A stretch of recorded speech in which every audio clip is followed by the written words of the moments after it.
Do you also see Navia and Clorinde over there? They look like they might have run into some kind of trouble.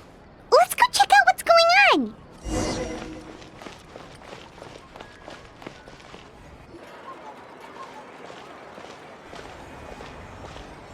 on! Still no dice?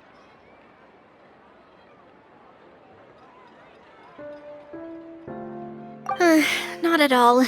And I've asked pretty much everyone in the court of Fontaine already. Lynette's ears drooped as soon as she heard that we'd have to be out and about for days on end. And Fremine, he hid himself under his helmet as soon as he realized there'd be people around that he didn't know. What about Chiori and Charlotte? I feel like both of them would be more than up to it.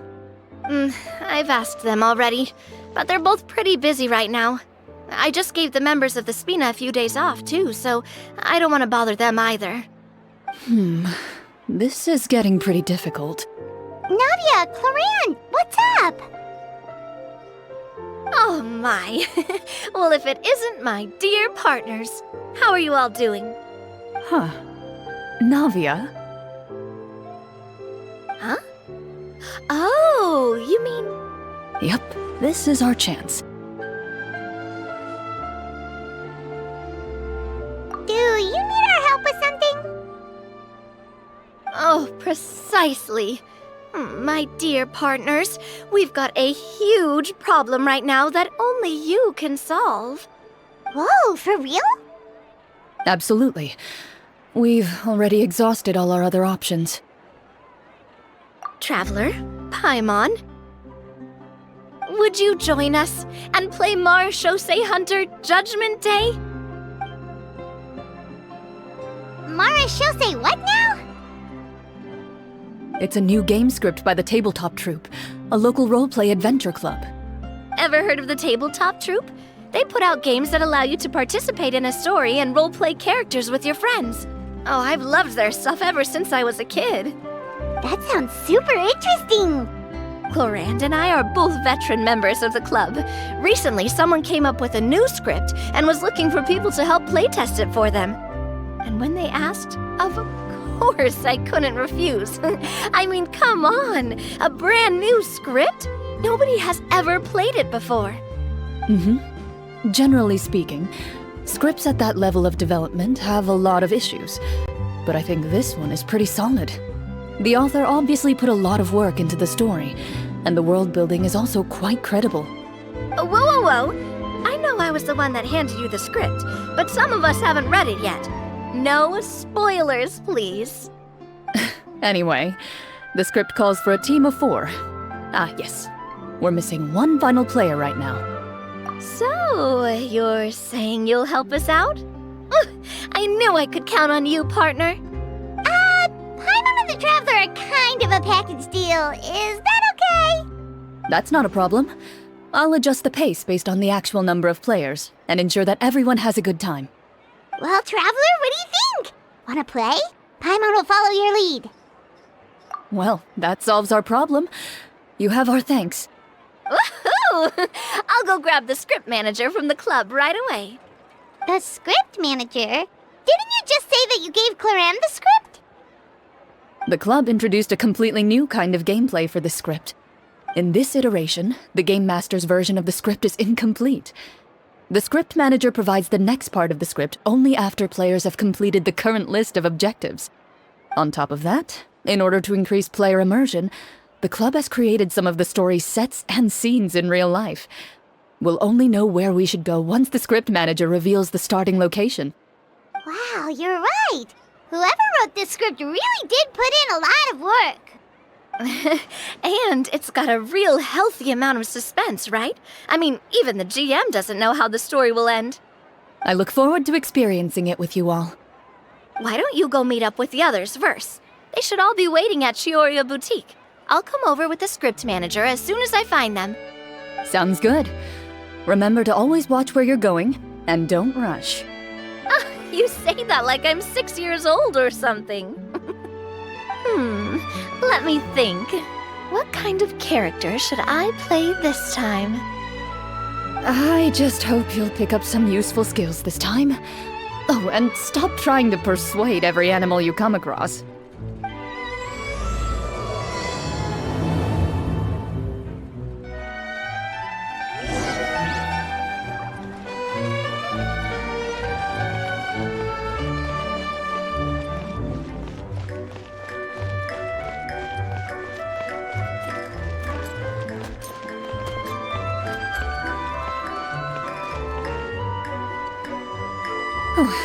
Sorry to keep you waiting. You're back!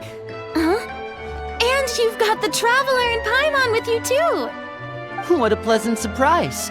I assume you'll be joining us for the game then? Linny, Farina! Paimon didn't know you were playing too. Are you also members of the tabletop troupe? I'm more of a casual member if anything. I haven't taken part in many formal club activities. Lynette Fremine and I play something similar at the Hotel Bouffe Tété sometimes, but I'm usually the GM.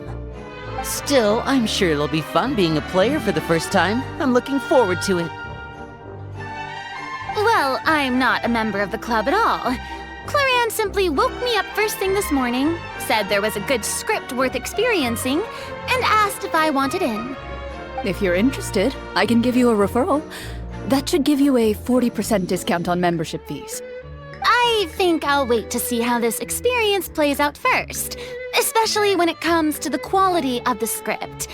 If it's sufficiently fun, then I'll join. Do you participate in a lot of tabletop troupe activities, Clorinde? You could say that.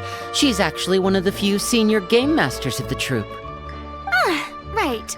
I knew about that even when she was still my subordinate. It's nothing. Really, just a small hobby of mine. Wow.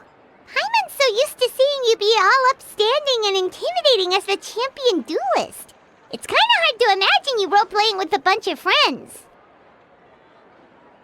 Surely you jest. I would never intentionally make things difficult for my players. I maintain a clear boundary between my professional and personal lives. The me you see at court represents the law and order of Fontaine. I put all personal feelings to the side and grant a fair duel to all who seek to defend their honor. But in my personal life, I'm just an ordinary person. Someone who feels anger and sadness, just like everyone else. Well, you say that, but for all the time I've known you, I don't think I've ever seen you cry.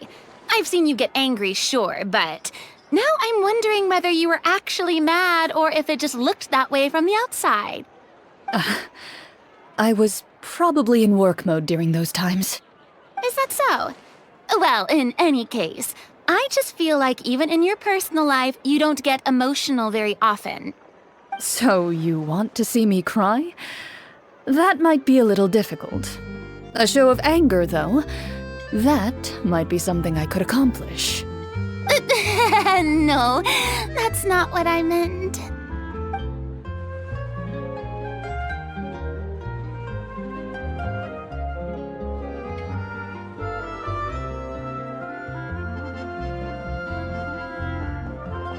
I'm back! Here, allow me to introduce you to the script manager, Mr. Florian. Pleasure to meet you all. Hello? Wait, are you a champion duelist too, Mr. Florian? Oh, no. This is just the costume provided by the club.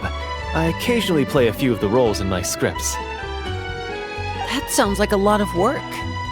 It's nothing. It's the least we can do to give the players a more immersive experience.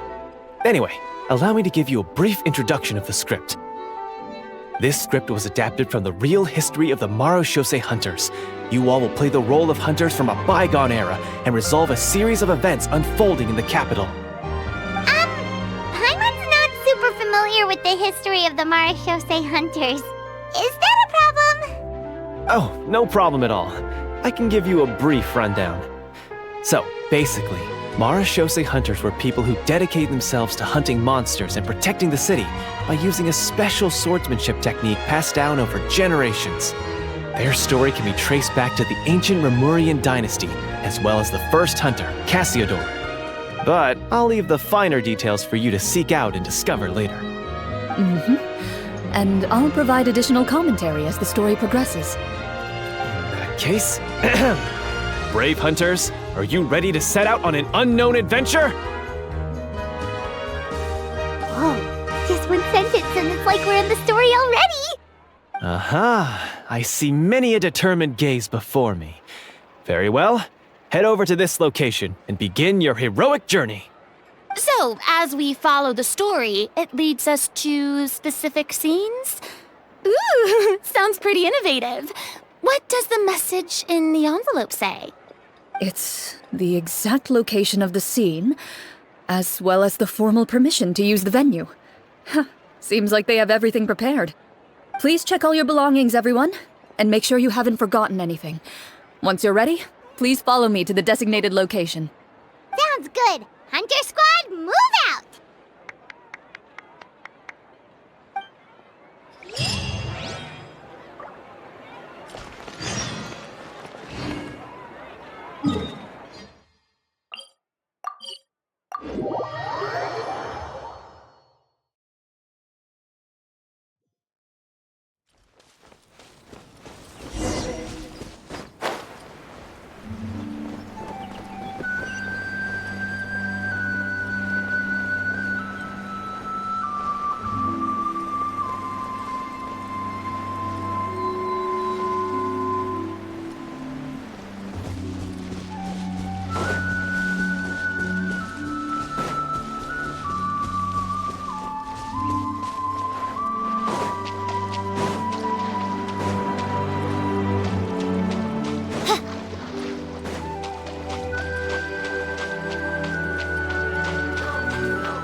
They really have thought of everything.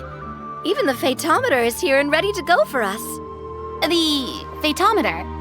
What's that? It's a card that's used to determine action success or failure. We'll need to use it when we try to use certain skills. And what about all the dessert and tea? Is that for us as well? That's what the message said. Oh, really? That's so nice. It feels just like a tea party with friends. Those snacks have Paimon's name written all over them! I think you might be more of a snack hunter than a Marechaussee hunter, Paimon. Snack Hunter Paimon reported for duty! If there are delicious snacks to be found, Paimon will track down every last one! The desserts are great. But I'm still looking forward to the story more than anything. Very fair. Then, let us begin. First, please pick up the blank character cards in front of you, and write down your name and profession. You can find an abbreviated version of the rules printed on the back of your character card. If you have any questions, feel free to ask me. In this story, everyone is a Marechaussee hunter. To reflect this, the club has prepared a small badge for everyone. Ooh, nice! As hunters, you have proficiency in swordsmanship and fighting by default, so there's no need to allocate any additional skill points to those areas. Swordsmanship? So there's a fighting part to all of this? Paimon's not sure she can do all that on her own. Maybe Paimon can just stick with you? Why don't you share a character card then? The Traveler will be the Marechaussee hunter, and you can be his little floating assistant. Kinda like in real life. So, for the name, do I fill it out with the name of my character? Yep, it can be any name you like. You can use your real name too if you want. I do that whenever I get too lazy to think of a new name. Oh, so it would be like experiencing a different life, but still as yourself. That's not a bad idea. In that case, I think I'll continue to use the name Linny then. Next up is the skill sheet. You have a limited amount of skill points that you can use to learn a number of skills. The more points you invest in a particular skill, the easier it will be to pass associated checks. I'll take persuasion and investigation. Those are must-haves when it comes to missions like these. Oh, those skills sound like they'd be useful for gathering intelligence! Good idea, Navia! Just as expected of a veteran player. So should we also take those skills then? Not necessarily. Since we're working together as a team, we could leave the negotiations to Navia and use our skill points to pick up other useful skills. For example, I think I'll take stealth and sleight of hand. That will give us more options if we run into any situations we can't negotiate our way out of. Oh, interesting. I wasn't thinking about it like that. I suppose it's not so different from an acting troupe. Everyone has their own role to play. Let me see. I'll take arts and performance. I'm not quite sure what use they'll be, but I'm not as knowledgeable about the other skills, and I am not too confident I'd be able to roleplay them well. Well, that leaves us. What do you want to learn, Traveler? Ha! Gotta say, this suits you really well. Nothing boosts morale like good food. Ooh, so you want to help people when they're injured. That's nice of you. So what do you think? Are you sure you want to learn these 2 skills? Let's see. Oh, looks like you each have enough points to choose one final skill. You've all picked such classic skills. It's fine to go a little bit out of the box, you know. Why do I get the feeling she's getting ready to cause trouble? For example, this one here. Summon. Doesn't it sound super mysterious and cool? Oh, I saw that one just now as well.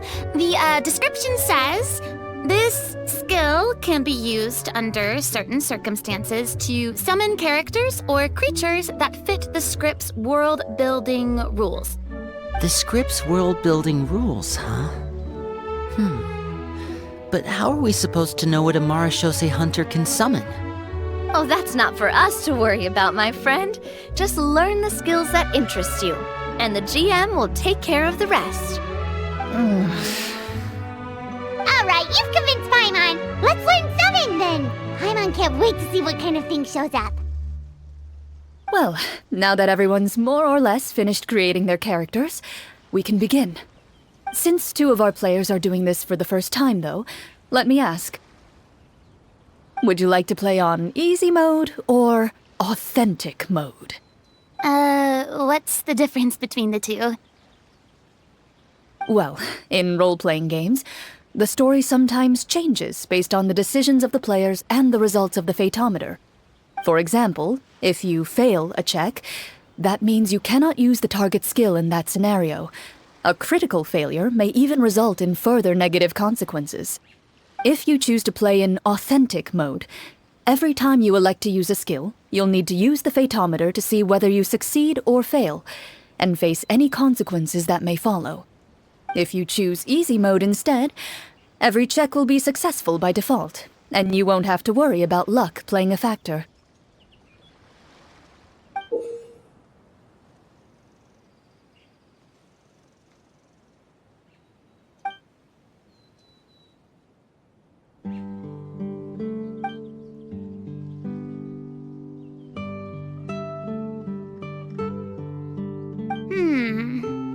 Given that I'd like to focus on the story, I suppose I should pick easy mode.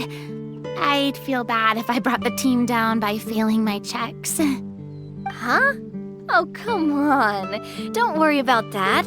RNG is the lifeblood of role-playing games. I'm going with authentic mode for sure. Never knowing what you might have to overcome. Ugh, doesn't that sound exciting? I'd rather be mentally prepared for what might happen. All right, then I'll mark down Farina for easy mode. All her checks will be successful by default. As usual, Navia and Linny will play on authentic mode. What about you, dear partner? How would you like to play? Are you sure? No need to worry about the pesky Fatometer. Pretty good choice if you just want to relax and play the game. Honestly, I don't think Clorinde would make things too difficult for us no matter what the Fatometer says. Isn't that right, Clorinde? No promises. That wasn't super reassuring. Well, anyway, enough talk. Let's get started. I want to experience at least a good chunk of the story today. Speaking of the story, why is the beginning scene on a beach? Well, that's because... A long time ago, Back when human civilization was still in its infancy, powerful demons and evil sorcerers ruled over the land. They created a host of monsters and sent them to slaughter all humans in existence. Soon, a group of human rebels banded together. With their swords raised, they swore to brave the darkness, and in doing so, subdue each and every monster that sought their destruction. They became known as the Marechaussee Hunters.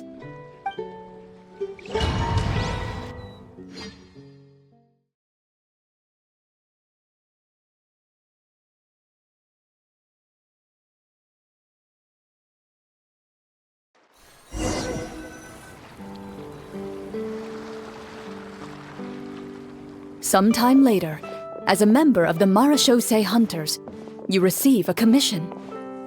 Following the address provided on the message, you take a boat and arrive at this strange city. As you inhale, you can taste the slightly salty air of the docks as you begin to survey your surroundings. There aren't many people in the vicinity, but you do take note of a few others who, like you, seem to be sizing up this place.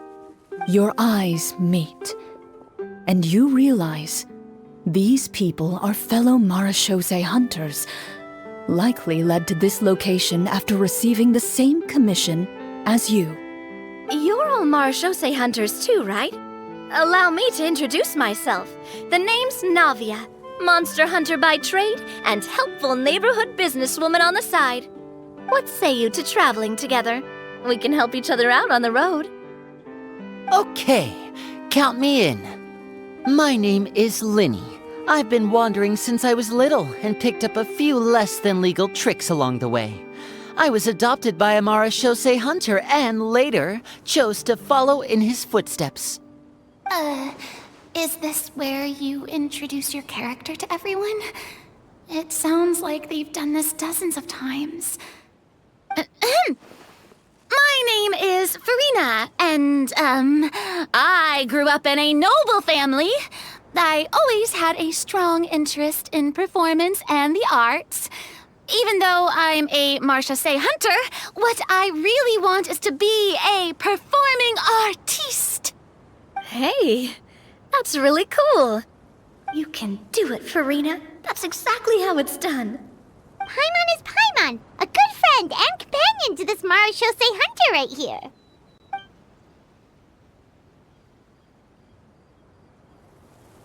I've been studying the culinary arts since I was a child. I hope my delicious food can help boost people's spirits. That's wonderful. I'll be looking forward to your cooking during our adventures together. Well, if we're all here for the same commission, why don't we take some time to confirm what we need to do? You open your envelopes at the same time. The message reads, "To the honorable and trustworthy Marechaussee hunters, our kingdom is currently facing a grave crisis. The lands outside the capital have been overtaken by monsters, and our people are being led astray by forces of wickedness. We beseech you, please help us resolve this crisis and return peace and stability to our home." Huh. The layout of this city looks super familiar. It kinda reminds Paimon of Mondstadt! The scriptwriter must have used a real-world city as a reference when coming up with the map. As experienced hunters, the layout of the city reminds you of places once traveled. You recall the sight of tree-lined streets and the gentle tranquility of days gone by. Yet, as you regard the city in front of you, it appears to be little more than an empty shell. Its hollow gates are open to you, beckoning you to come forth and bring salvation back to the town. I carefully read every line of the letter and turn my attention to the signatures at the bottom. Who issued this commission to us? You see a long string of unfamiliar names. It would seem that many of the residents of the city issued this commission together. They sensed that things were not right within the kingdom and sent a distress signal to the outside world. In that case, why don't we take a walk around the city and see if we can learn anything from the local residents? Good idea. We might be able to get some leads on the monsters and bad guys we're after. You look up and see a tavern nearby. It appears to be open for the day. Why don't we go check out that tavern? If the novels I've read are anything to go by, taverns are usually full of information.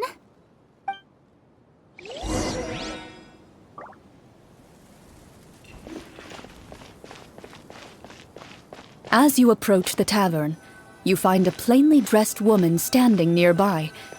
She appears to be rather troubled about something.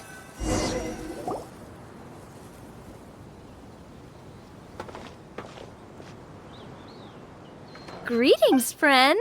Lovely weather we're having today, don't you think?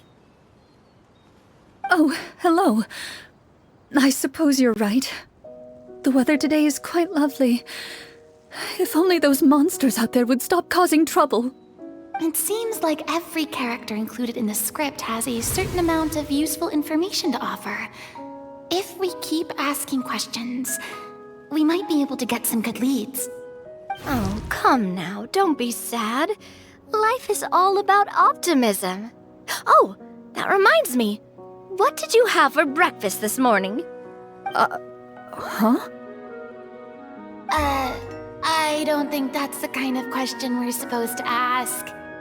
Nothing turns a frown upside down like good food. How about some macarons? I could make you some. You didn't even take cooking as one of your skill proficiencies. That's not necessary, miss. Excuse me for saying this, but you don't really look like a chef. Besides, I'm not really a fan of sweets. So you're someone who barely smiles and doesn't like sweets. You're really starting to remind me of this one friend of mine. Hey! Did she just... me? Clorinde must have broke character for a second. This isn't getting us anywhere. Traveler, maybe you can think of something.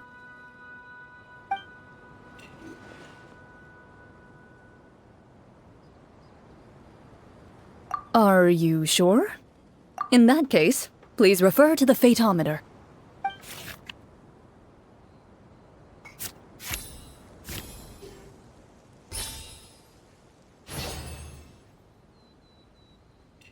Whoa, it was a success!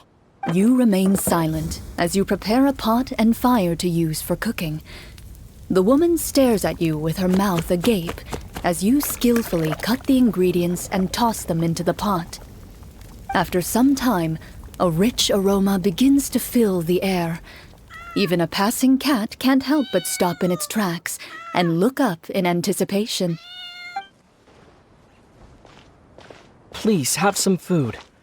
Who knows, maybe you'll feel better after eating something delicious. Whoa, that's amazing. Wait, so as long as you pass the check, you can pretty much do anything? And it won't be seen as absurd? Oh, thank you. You were right. This food really did make me feel better. So, what had you so worried earlier? Could you tell us a bit more about it? Okay, let me fill you in. A horde of monsters suddenly appeared near the capital recently, so all the guards were dispatched to fight them.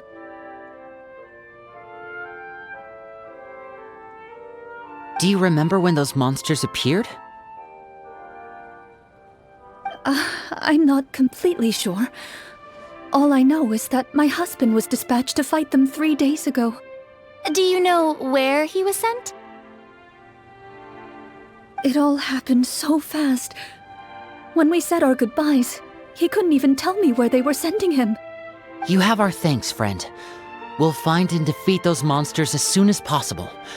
We sincerely hope your husband will be able to return to your side soon. Oh, thank you. Don't worry, we'll find him. Just try to remain optimistic and wait for good news. We don't always get to choose what happens to us. But we do get to choose the little things, like what we eat and how we respond to the things life throws our way. I hope that one day, you too will recognize the power of something as small and inconsequential as a delicious dessert. I'll do my best. You bid farewell to the woman, and continue your journey further into the city.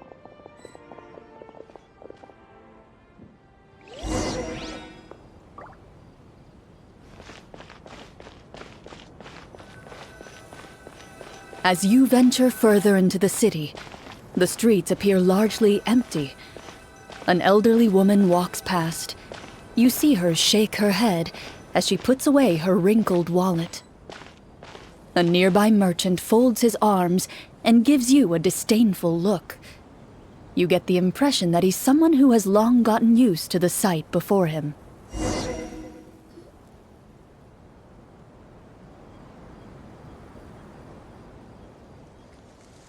Although he doesn't seem very friendly, merchants are usually a good source of information, right? Pardon me, sir. I'd like to ask a question if I may. That depends. How much are you willing to pay? How about this much? What do you take me for? Some lowly beggar? You can't even buy half an onion with that amount. Surely an onion can't be that expensive, right? What do you know? War's nearly upon us. Everything costs several times what it did before. If you're not gonna buy anything, then scram. Whoa, what a nasty guy. Maybe we shouldn't even bother talking to him. But he still might have information we need. Traveler, can you think of something? Sir, we came to this city to solve the very problem you seem to be referring to. The war you mentioned, would it happen to be against the monsters outside the city? If you happen to be well informed and know a thing or two about what's going on, we'd appreciate it if you could share that information with us. After all, the sooner this problem gets resolved, the easier it will be for you to do your business.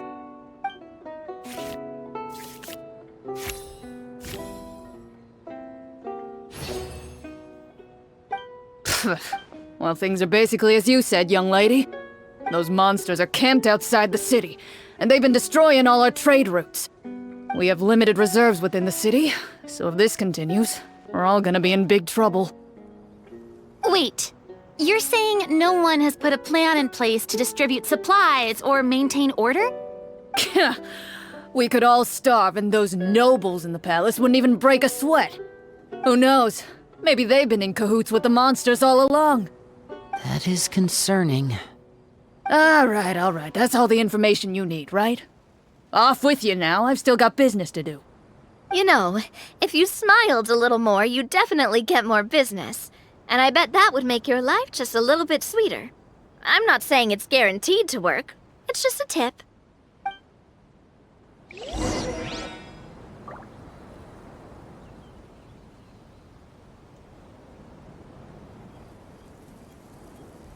Should we try to go somewhere with more people? Oh, how about the city square? Follow me.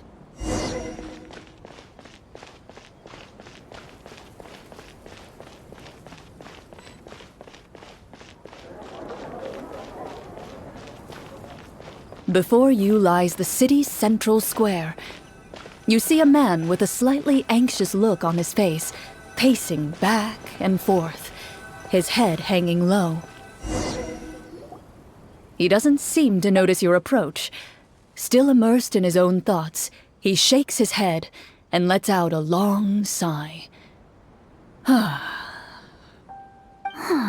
This guy seems promising enough. Maybe I can get some information out of him. Hello, sir. Is there anything I can do to help you? Wait, you're... I'm... Oh, dear goodness! You're a Marechaussee hunter! You recognize us?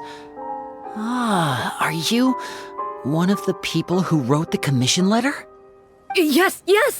Oh, I didn't expect you to actually come. Oh, what great news! The city is saved! What happened here? Alas, we once lived comfortable, carefree lives.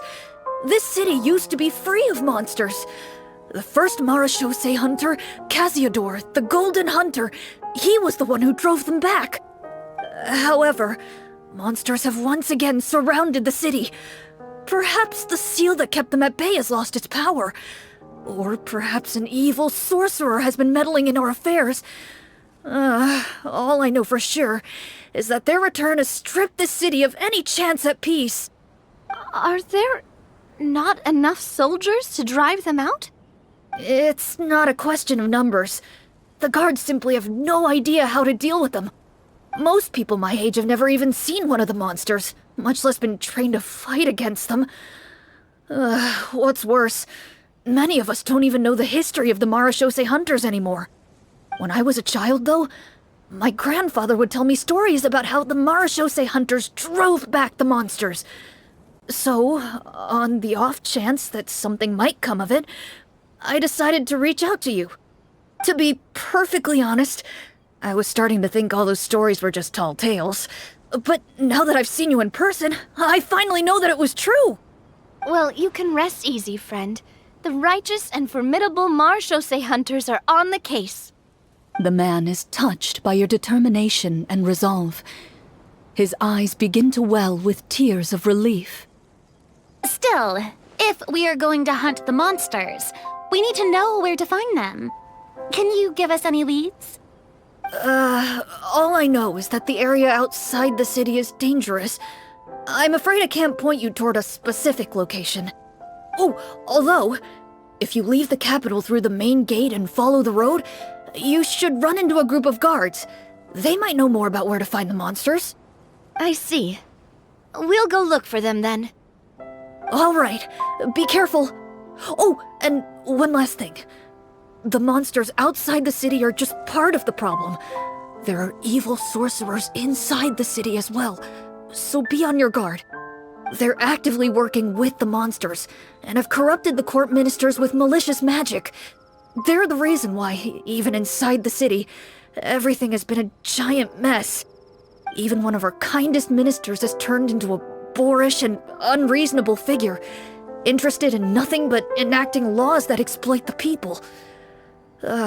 Who knows how much longer we'll be able to go on like this. Talk about being stuck between a rock and a hard place. I feel bad for him. Maybe we should try to cheer him up? Huh? Like, now? Is this really the right time? I appreciate your kindness, but for now, it's more important to focus on the crisis at hand. Brave hunters, I leave the future of this kingdom to you.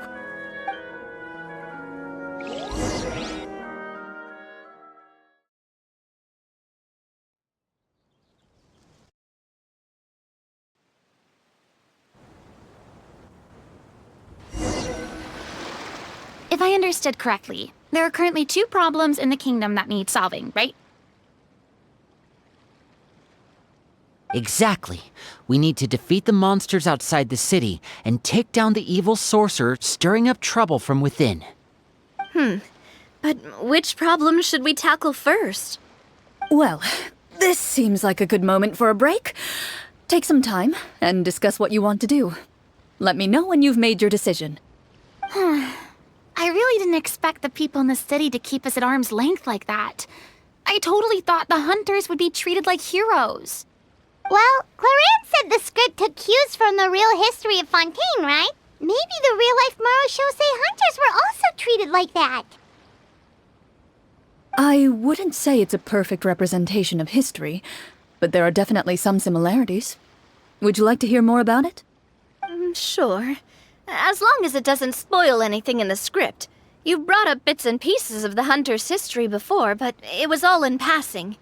Paimon wants to know too! The hunters were super powerful, right? Were they all from a special line of supernatural beings or something? Kind of like the yokai in Inazuma? No. All Marechaussee hunters were ordinary mortal fighters. The only thing that set them apart were the special sword techniques passed down over the centuries. Huh? anyone could become a Marechaussee hunter? In theory, yes. All you would need to do is survive the rigorous training and master the swordsmanship techniques required to fight the monsters.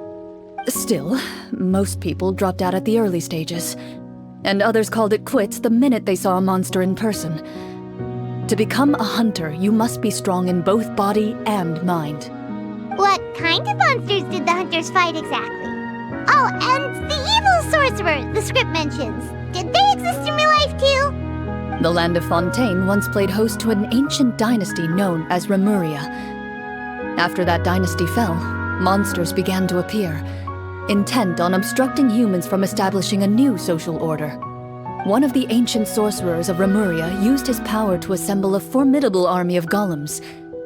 He sought to use that force to establish himself as king. Now wait a second. Don't tell me that guy was the inspiration for the evil sorcerer in the script. We still haven't found any in-game information on him yet. So, why don't you talk about someone else for now? Well, I wasn't planning on going into anything you might be able to find out in the game. But if you want me to talk about something else, then... How about Casiodor, the Golden Hunter? Or Egeria, the ex-Hydro Archon? Wait, but those people are all from a super long time ago. Where did you learn all this, Clorinde? From my master. Huh. By master, you mean Miss Petronia? Someone you know? Absolutely. Miss Petronia and my father were good friends. Back in the day, she would often bring Clorinde over to play, but then... Let's not get off topic. Anyway, back to what I was saying. Responding to Egeria's call, a number of warriors followed Casiodor into battle against the monsters. This group of warriors, under Casiodor's leadership, became known as the Marechaussee Hunters. Yet, as Fontaine entered an era of peace, their work gradually became obsolete. The Marechaussee Phantom, originally an association made up of hunters, eventually came to be predominantly comprised of Melusines. Ah, I see. That explains why most of the people in the script have forgotten the hunters or think of them as nothing more than a legend. Is that really a bad thing, though? It can get tough always being the one shouldering everyone's expectations. Depends on who you ask, I suppose. If the name of the organization no longer commands respect, investigative work is bound to suffer. Speaking of investigations, which problem should we tackle first? Monsters or evil sorcerer? I vote monsters. That's the main duty of the hunters, right? We can come back to the sorcerer later. Well said, Miss Farina. Plus, if the sorcerers really are the masterminds behind this whole thing, defeating the monsters could give us some clues on their intentions as well. What about you, partner? What do you think?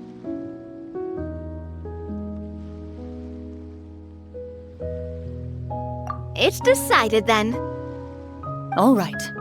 After some discussion, you decide to turn around and head out of the city.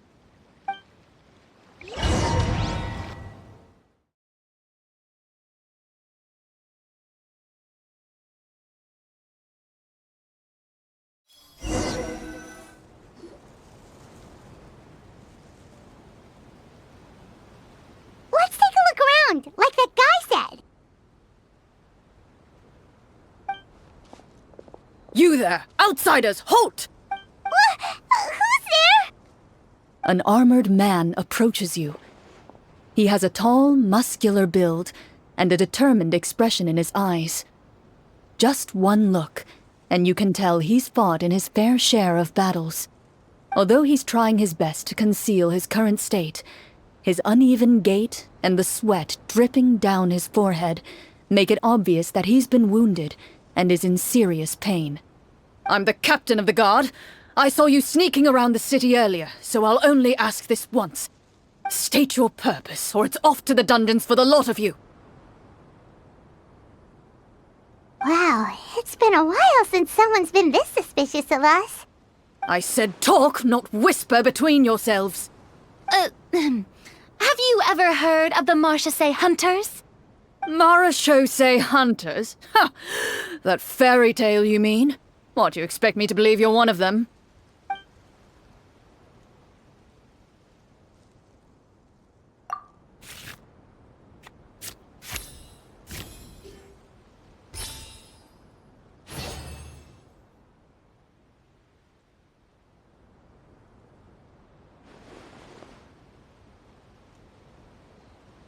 Using your knowledge of medicine, you're able to deduce that the injury on his calf was a monster's doing, and the wound has already begun to fester. As you check him over, he looks at you with suspicion and retracts his injured leg further back. I'm a doctor by trade. Please, let me redress your wound. You don't have to suffer like this. The man appears somewhat disgruntled at having been exposed, but soon relents and raises his leg for you to take a better look. He allows you to apply a poultice of specialized medicine to the wound, and it appears to bring him much relief. The tension in his brow eases. Oh, right. Guess you lot might actually be real Marechaussee hunters after all. In any case, you've successfully treated my wound. So, what do you want to know? Do you know where we can find the monsters, or the other guards who are fighting them? He informs you of the various locations where monsters have appeared. He looks in that general direction with a pained gaze, as if a thin, invisible thread is pulling on his wound. Some of our new recruits have never even dealt with a petty thief, and now they're out there fighting monsters. If it weren't for this cursed leg. Oh, please, sir. Don't get too worked up. You need to focus on your recovery. Just leave the monsters to us. We're Marechaussee hunters, after all. Hearing you say that, a glimmer of hope flashes in his eyes. But it disappears almost as quickly as it came. Those monsters aren't easy to deal with. But if you insist on going, I won't stop you either. I just hope all the guards will be able to come back to their families alive. I wish you the best of luck.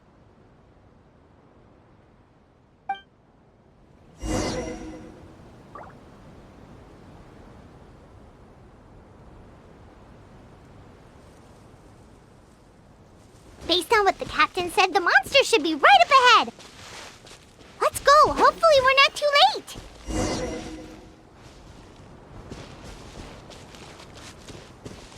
As you approach the battlefield, you see numerous people lying by the side of the road.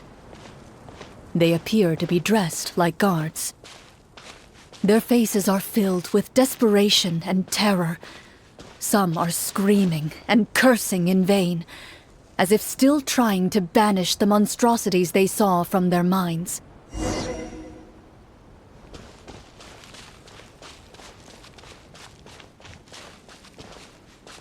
A few of the wounded look up at you in shock and disbelief. "Quick, leave this place. Turn around and don't look back," they yell.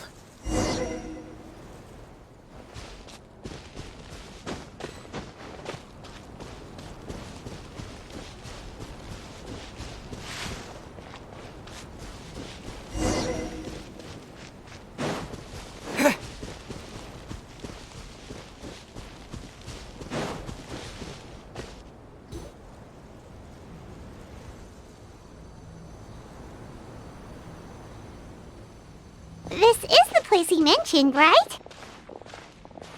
You see broken iron swords scattered all around you, and downed trees riddled with terrifying claw marks. All the signs point to one thing.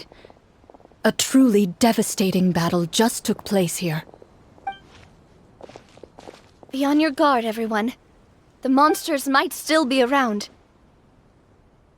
Before you can finish your sentence, you hear rustling sounds from the surrounding bushes. The monsters have emerged. They close in on you without fear. You get the impression that, in their bloodthirsty eyes, you're just another meal for them to devour. A little help here! This thing wants to eat Paimon! Your battle round begins now.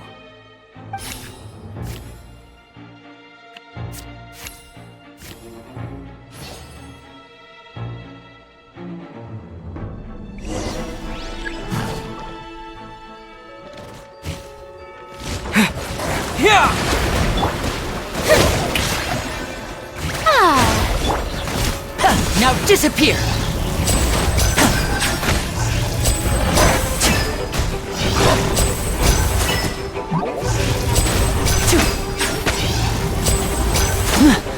A round of applause! The next battle round begins now. Attack! Go!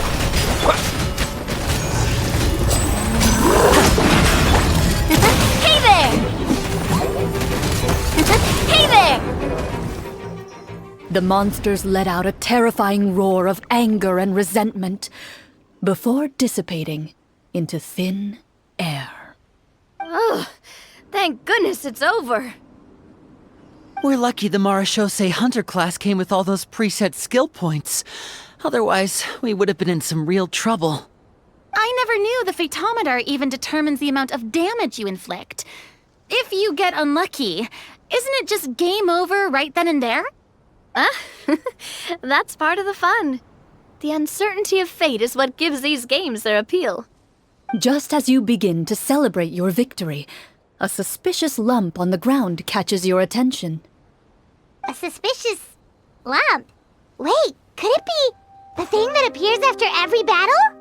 I walk up to it, crouch down, and begin to carefully examine it.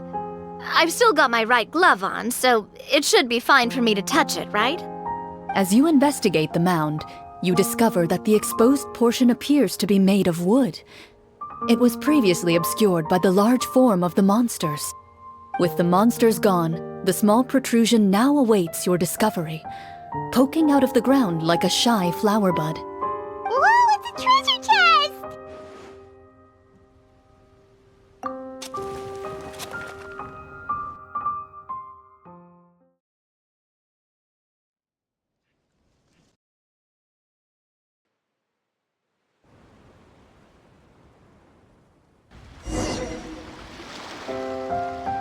With everyone's help, you successfully excavate the wooden chest from the ground. Even without opening it, you can tell from the mora and jewels scattered around the chest that it must contain quite the fortune.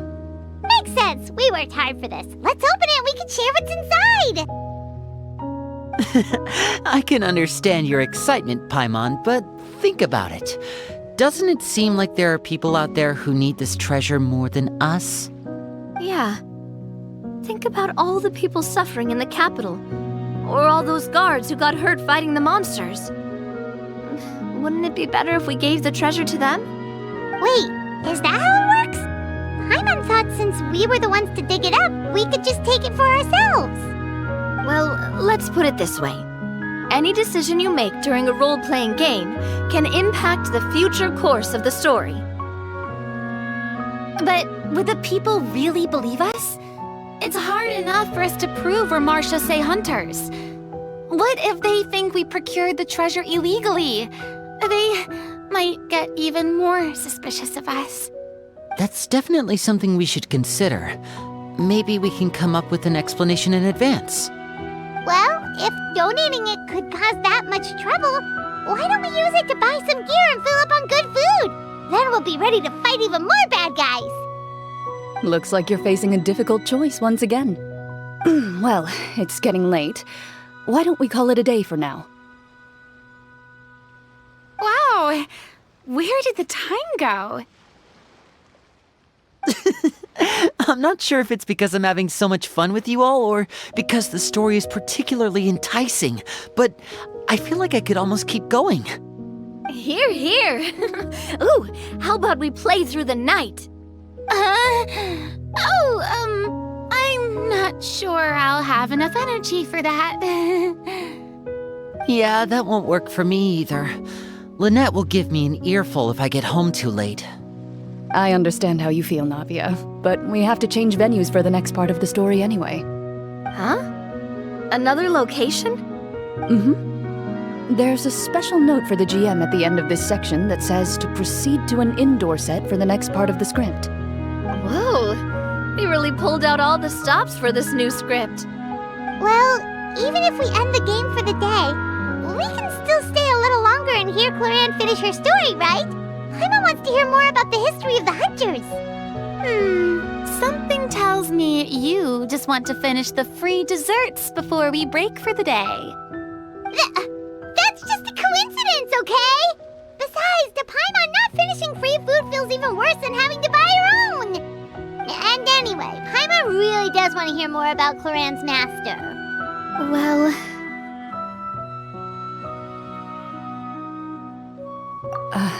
It's nothing. I appreciate the concern, but it's all in the past. It won't do any harm to share these things now.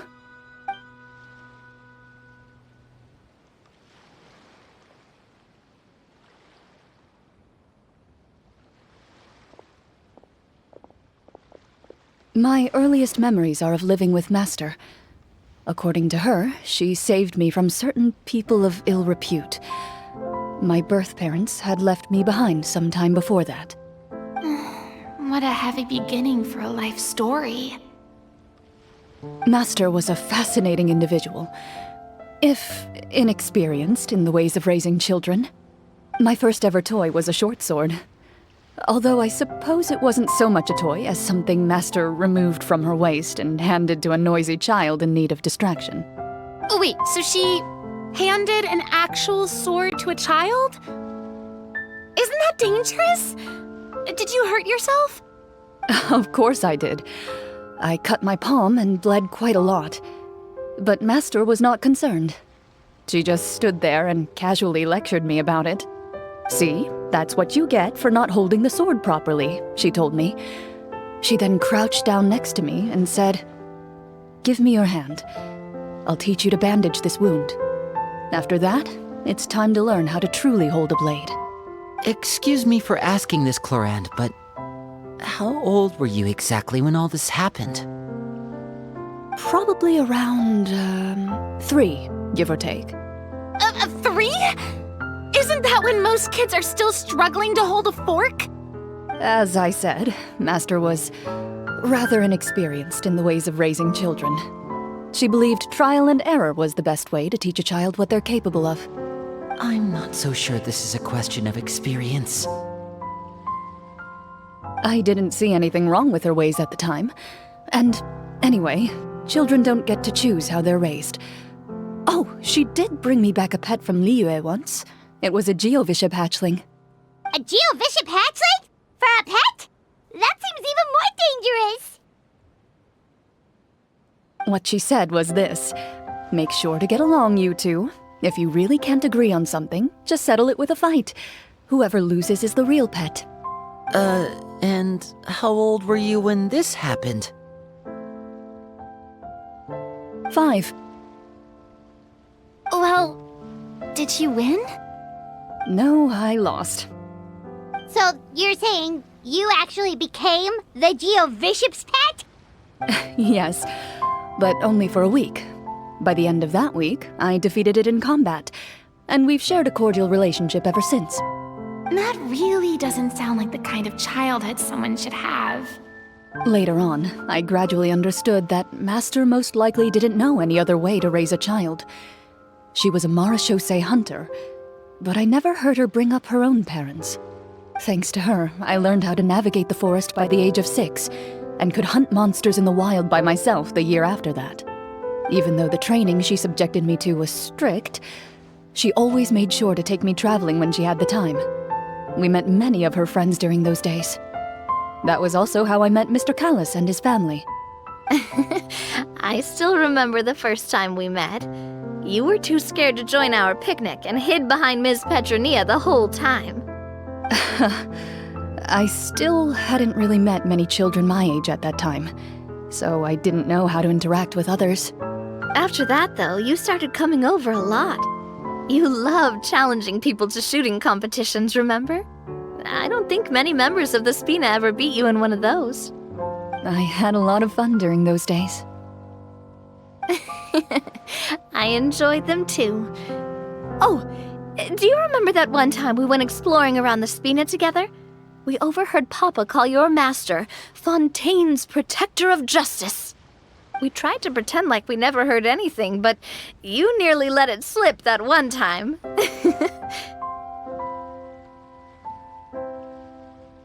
Protector of Justice. Oh, wait, you mean that vigilante hero from 20 years ago? The one who is always active at night? Yep, that would be her. She often would put on a black cloak and go out at night. I never knew where she went or what she was doing. Until, like Navia said, we overheard the truth from Mr. Callis that night. 20 years ago, huh? I still remember the guards leaving all kinds of witness reports about her on Nervalette's desk. My apologies. Oh, there's no need to apologize. You had nothing to do with it. And anyway, everything she did was for a good cause. Although, calling herself the Protector of Order was a bit much, especially when she deliberately operated outside the law. Huh? When did the Protector of Justice become the Protector of Order? Oh, she had a bunch of code names. I heard she would just come up with a name on the spot whenever she was asked. Later on, she probably got sick of answering those questions and decided to stick to just two. The Protector of Justice and the Protector of Order. That sounds like her, all right. I bet she forgot which of the two she'd use by the time she got back each night. Well, she certainly sounds like a fascinating individual. With her strong sense of justice, it's no surprise her student followed in her footsteps. It's true. I always wanted to become like her. Someone powerful, independent, and with a strong sense of conviction. But...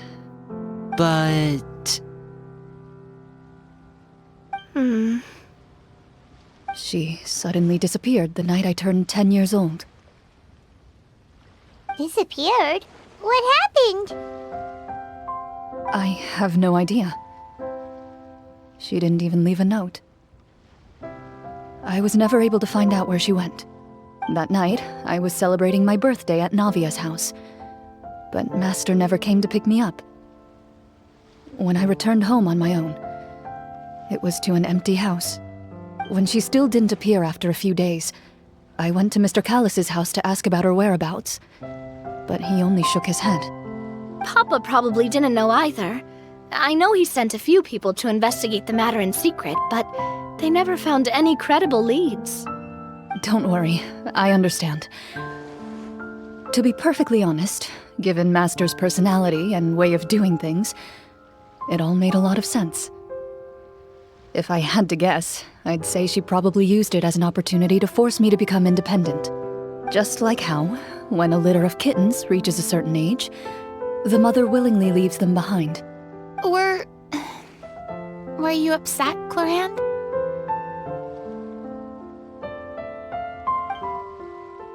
I was at first, but not anymore. I don't believe Master would suddenly disappear for no reason. There must have been something she just had to do. Well, despite everything, you still managed to follow in her footsteps and become the greatest champion duelist in all of Fontaine.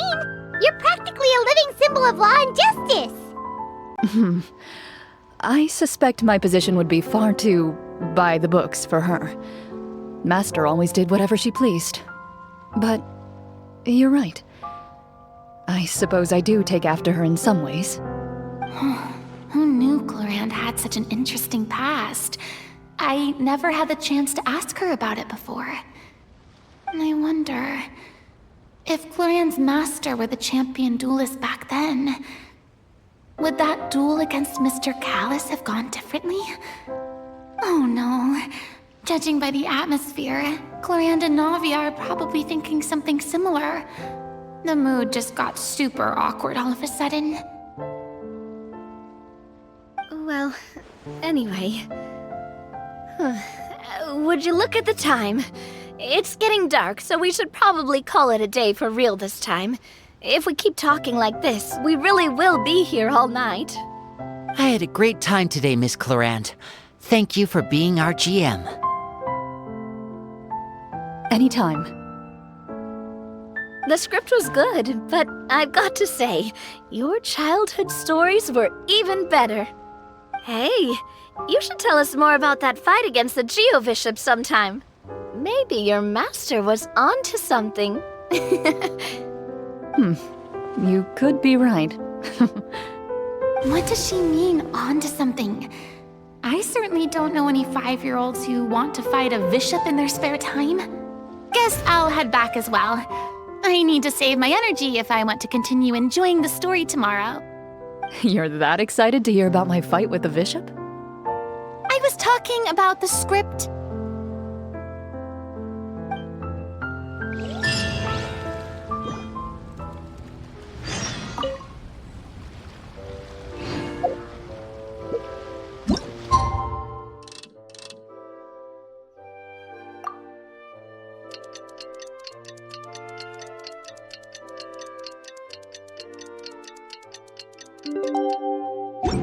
I created... Let's go meet up with the group!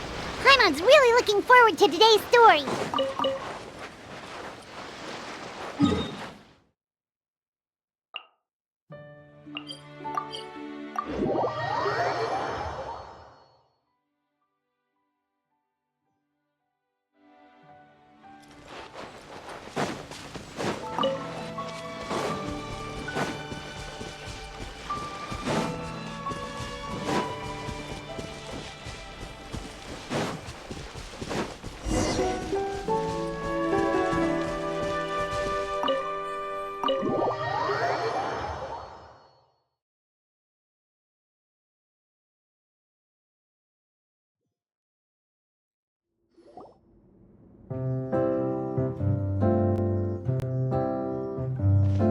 Looks like everyone's here. Now, before we begin, why don't we finish where we left off yesterday? There was an important decision to be made, yes? I'll pour everyone a cup of tea. Is that really the most important part, though, Clorinde? Paimon's more concerned about our current surroundings. Heavy walls, cold railings, dim lights. This is obviously supposed to be a prison. I admire the work put into the set. Still, it's obvious the scriptwriter has never paid a visit to the fortress of Marechaussee. So this set is going to be a part of the script? Unfortunately, that is something I can neither confirm nor deny. Anyone think Clorinde's smile is starting to look kinda scary? Well, whatever happens, we'll just have to push on. But first, we should really figure out what to do with this treasure. If we're worried about arousing suspicion because of our identity, why don't we give ourselves a different name, just like Clorinde's master did? Yeah, it might be better to keep a low profile. As long as we're helping people, it doesn't matter who we are or what we're called. Staring at me won't get you anywhere. Or did you want some more tea? Oh, Paimon's good. Thanks. Why aren't you saying anything, Navia? Wait, what's that next to you? Oh, this is the short sword Clorinde mentioned last night. I found it. Huh. I'm surprised you managed to track it down after all this time. Well, I made sure to take good care of it, considering the circumstances in which you gave it to me. Of course I had to keep it safe. Anyway, where were we? Oh, right. I was just thinking about all the potential ways for us to break out of prison. We could dig a tunnel, or try to bribe the guards. Wait, we haven't been thrown into prison yet, have we? Well, it's only a matter of time. It pays to be prepared. Just like how you should always have an umbrella on hand, even when it's sunny. Alright, Paimon's made up her mind. Let's just give the treasure away. Paimon may have wanted to keep it, but if it's going to land us in prison somehow, Paimon will be too upset to enjoy her snacks. So, you reached an agreement? All right then, we can continue with the story. Oh, and we'll collect all the scattered pieces of treasure on the ground as well. All right. You collect the treasure and make your way back to the capital with your bag of loot in hand.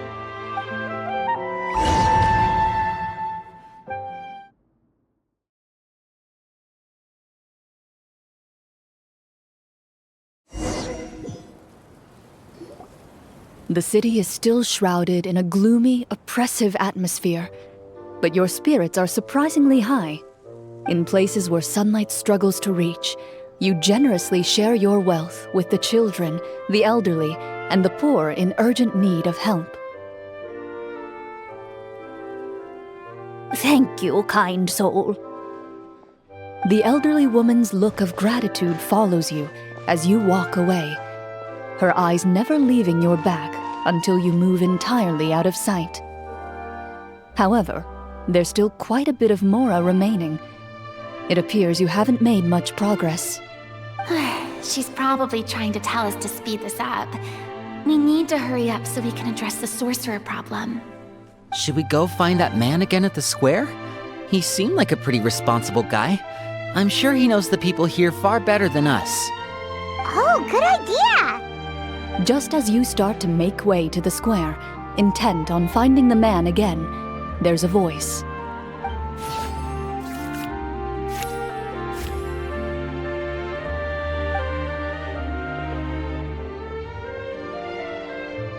Please wait, distinguished guests. Several strange guards suddenly call out to you. They run forward to meet you and proceed to politely pay their respects. Greetings, gentlemen. Are we being invited for afternoon tea? Surely you jest, my lady.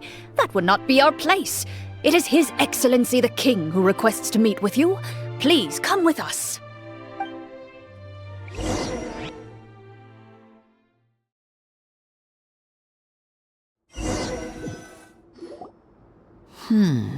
Do you think this could be a trap? Well, we have to investigate the court at some point, right? Meeting the king himself would be a fantastic opportunity to do that.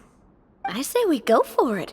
If something happens, we'll just turn the whole place upside down. That sounds a little intense. After a quick discussion, you nod to the guards and agree to follow. They lead you all the way to the audience hall of the palace. Gilded tables line both sides of the hall. The space itself is adorned with all manner of expensive antiques, glass shelves, and silver candlesticks. The items appear quite ordinary in size and dimension, yet their presence somehow makes the emptiness of the hall feel even more surreal and ominous. Wow, it's so luxurious! The elderly king, clad in a magnificent robe, sits upon the deep crimson throne before you. He wears above his head a majestic crown, with a gemstone the size of a bird's egg set right at the very front. As you observe it, you see a complex pattern of light reflect off its surface. They're here, Your Majesty. A man dressed in dark clothes, likely a minister, shields his mouth with his hands and bends down to whisper a few words to the king. After a moment, he lowers his hands and stands back up. His gaze shifts to fixate on your group, but he does not move from his place at the king's side. The king does not appear entirely aware of his surroundings. The man by his side, though. We should keep a close eye on him. The king remains still and says nothing. The minister is the one who speaks. Esteemed guests, allow me to thank you for coming to our faraway kingdom. Unfortunately, His Majesty the King finds himself quite exhausted from work. So please allow me, his Prime Minister, to welcome you in his stead. I've heard tell that your group, the Marechaussee Hunters, used your exceptional ability with the sword to repel the monsters near the capital. Such a great deed deserves to be rewarded. However, seeing that I was not fortunate enough to observe such a feat with my own eyes, you'll forgive me for seeking to verify the truth by speaking to you myself. Well, we've got nothing to hide. You brought us here to talk, right? So we'll just explain what happened.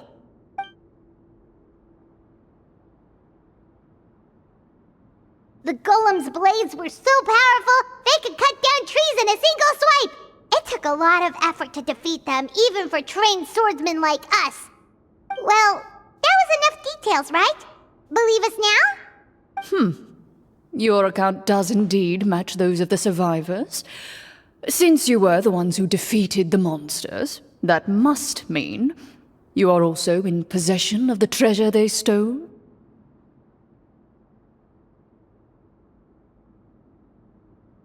Well, we did take the treasure, but... How did he know about the treasure? Ah, then I must ask that you return it at once. It belongs to the kingdom. Wait, but didn't you just say that our great deed deserved a reward? Shouldn't the treasure be considered a part of that? Yes, that was indeed what I said. But you seem to have forgotten a very important distinction.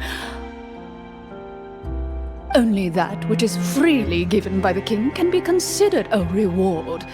Taking the rightful wealth of a kingdom without said permission, on the other hand, is a crime. But that's completely unreasonable. Yeah, that makes no sense! If it weren't for us, the treasure would still be buried underground somewhere! Maybe so, yet the fact remains. You tried to dispose of the treasure without reporting it to the court and without receiving permission, yes? What, no answer? Surely you're not insinuating that you, a group of legendary Marechaussee hunters, sought to take the treasure for yourselves? Well, what about the king? Is he just gonna let this guy talk for him the whole time? Clad in his magnificent robe, the king remains seated, with his hands resting on either side of the throne. His posture is rigid and unmoving. He stares forward with an empty look in his eyes, completely unmoved by the events before him.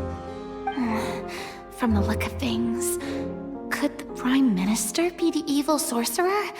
Or could both the King and the Prime Minister have fallen under the evil sorcerer's control? I would like to observe the number of guards stationed in the hall. The guards in the palace appear fully armed, their expressions solemn. Sensing the tense atmosphere in the room, they stand at the ready, each with a hand placed upon the hilt of their sword, as if prepared to draw their weapons and surround you at a moment's notice. Well, there goes my plan to turn the whole place upside down, I guess. It appears we've been visited by nothing more than a group of ill-intentioned imposters. What a pity. Guards, take them away and throw them in the dungeons. Before I decide your fate, however, I must first determine whether you have any accomplices outside the court. Can't we try to slip away? Or maybe start some kind of riot? But if we try to fight the guards right now... Don't worry. At least we figured out who's behind all this. Let's just play it by ear. If you're scared, Paimon, just hold my hand. Aw, thanks, you guys. You allow yourself to be led away by guards surrounding you on both sides. It's only when you begin to feel drops of water falling from the dungeon ceiling and smell the stench of death and decay all around you that you finally realize you've stepped into a completely different world. Stay here, and don't try anything funny. The guards lock the cell door and leave without looking back. Wait, sir! Your voice echoes through the dark hall, but the only response you receive is the sound of water dripping from the ceiling. No! What should we do now? Carve out a new path of fate with our own two hands, of course. I draw my weapon. You reach toward your waist, but find nothing there. You now recall that your weapons were confiscated before the guards locked you in the cell. The bag of treasure along with them. What about that knife I hid in my boot? When did you hide it in there? When I was thinking about digging a tunnel. Rejected. You failed to inform the GM of this course of action. Moreover, the guards would have conducted a thorough search before throwing you in prison. And the keys to the cell aren't anywhere to be seen? Correct. You don't even feel a lock hole on the cell door. Oh, well, there goes all our plans. Indeed. Huh? Why are you the one saying indeed? Because that statement holds true for me as well. This is where the script ends. What? But that's a terrible ending! Generally speaking, this should be the point where the scriptwriter gives the players some kind of hint, or gives the GM some kind of code for how to move forward. I mean, maybe they just really wanted us to be immersed in the feeling of being in prison? Like, they'll only show us the way out once we've grown truly and utterly desperate? That is a possibility. If only there were desserts and tea in real prison. Oh, wait, guess that's kind of how the Fortress of Maripede works if you're lucky. Oh, before I forget, Navia, the short sword you had with you earlier.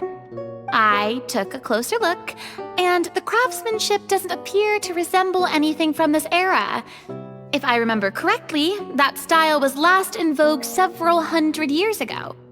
Wait, Clorinde said that sword used to belong to her master, right? Does that mean her master has been alive that long? I doubt it. The way she went about things often made her seem childish more than anything. I'd say the sword was most likely an heirloom passed down over time. Hang on. A precious heirloom passed down to you by your master. And you gave it to me just like that? You weren't worried I might lose it? Master left many things to me when she disappeared. There was the sword, an old key, and a good amount of junk she probably just didn't want to take with her. I gave you the sword back then, because I didn't want our friendship to end. Wait, when did this happen exactly? After the duel. Between Mr. Callis and myself. Before that, Clorinde would have meals with us and even stay over at the Spina some days. She was on great terms with Papa as well. After the duel, though, there was a period of time where we simply didn't know how to face each other. She entrusted this sword to me, and never came back. We were both sad, and conflicted, and totally overthinking everything as a result. Whenever I looked at this sword, I couldn't help but wonder if Miss Petronia had never introduced us to each other at that picnic. Maybe part of the sadness I was feeling could have been avoided. Back then, it felt like I hadn't just lost a father, but a close friend as well. No one can change the past. The most important thing is that you two found your way back to each other and can enjoy things like this together. Yep, you're right. I'm sorry, you two. I didn't mean to bring up any sad memories. Think nothing of it. No one here is at fault.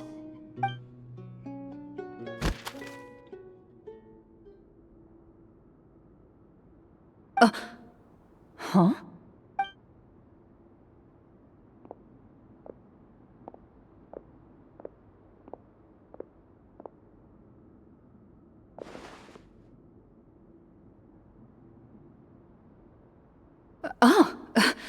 Looks like the next part of our script is here.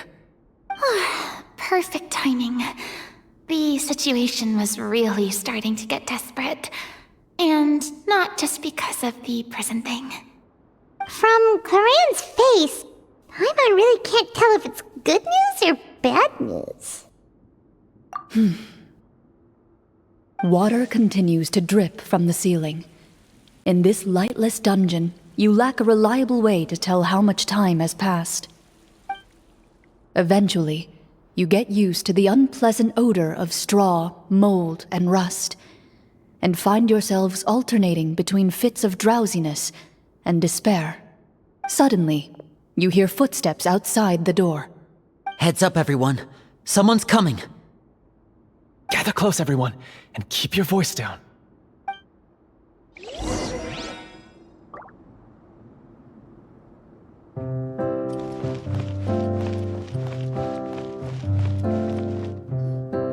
Who are you? I work as a guard in these dungeons, but my true identity is the same as your own. I'm also a Marechaussee hunter. Huh? already sent away the other guards, but if we make too much noise... I understand, but how can we be sure we can trust you? The king has issued a formal decree. In light of the irrefutable proof of your crime, you're to be executed before tomorrow's sunrise. If you want to escape, it has to be now. Executed? We barely did anything! Monsters appearing at the same location as the treasure. Could this entire thing have been a trap? There will be time for speculation once we're out of here. As for my identity, I have no way to prove that to you just yet. Infiltrating the capital was difficult, and finding a chance to speak with you has taken a lot out of me. I could go on, but I think we can all agree that now is not the time for details.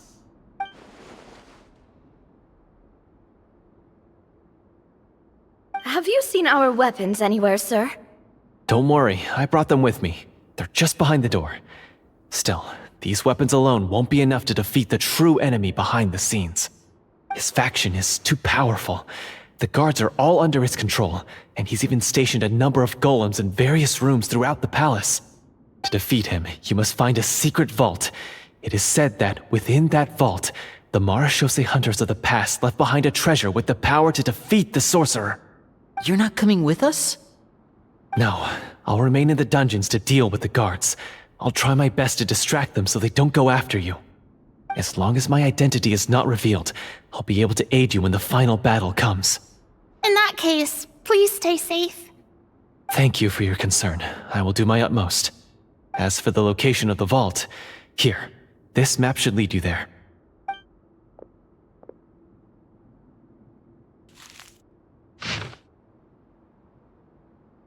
Got it.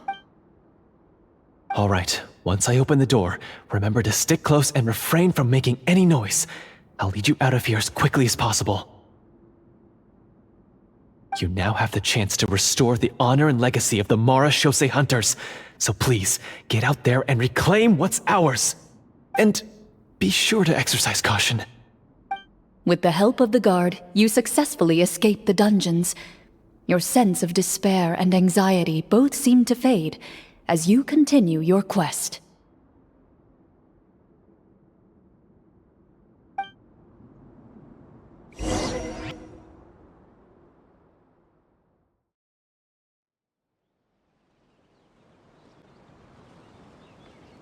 Wait, we didn't get to use our skills at all while we were in prison.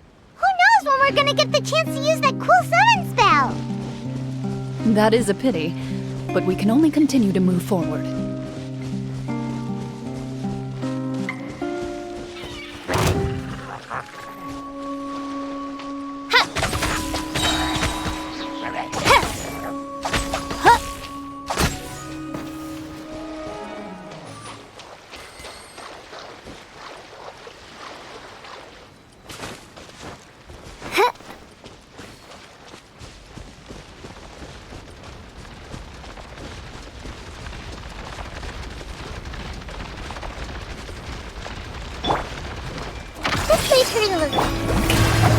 Shadow Raven!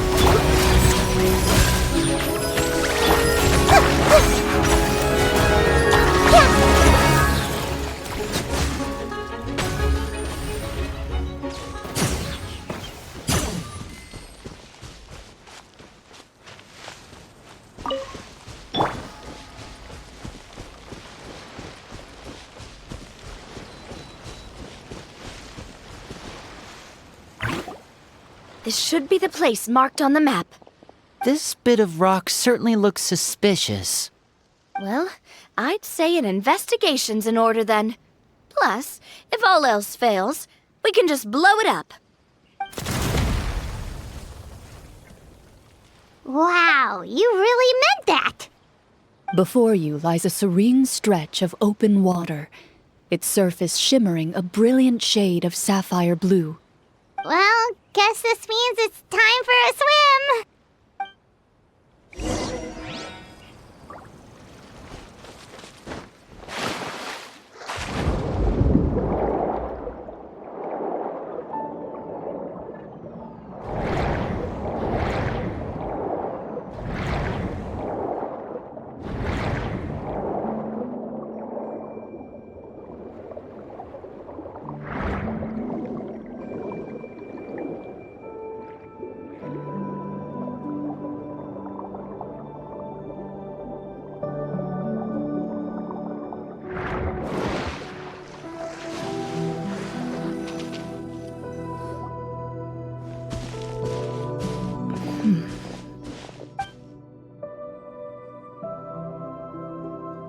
What's the matter?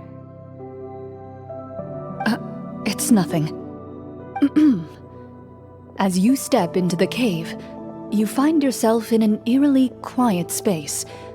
Before you lies a narrow passageway that appears to trail off endlessly into the distance.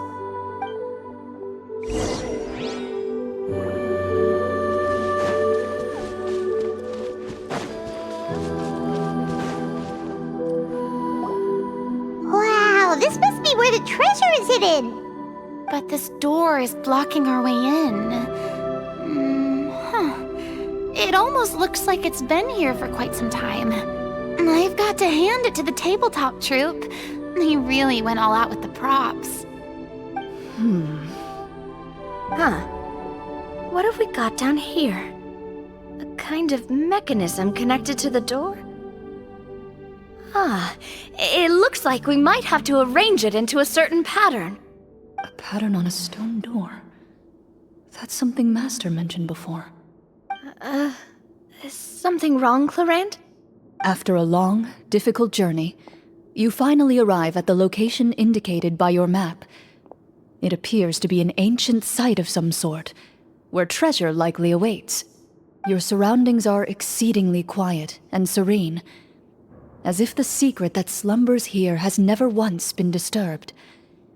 If you listen closely, you can almost convince yourself you can hear the sound of its calm, gentle breathing. That description makes Paimon feel kinda bad for disturbing this place. We're doing this for the sake of the people, to free them from the evil sorcerer. I say it's time for this treasure to once again see the light of day. Linny's right. We need to keep going. The future of the kingdom depends on it. The next part of the story requires us to solve the puzzle, right? Let's start exploring the area. Yes, that should be fine. Something feels off about all this. Guess I'll just have to improvise.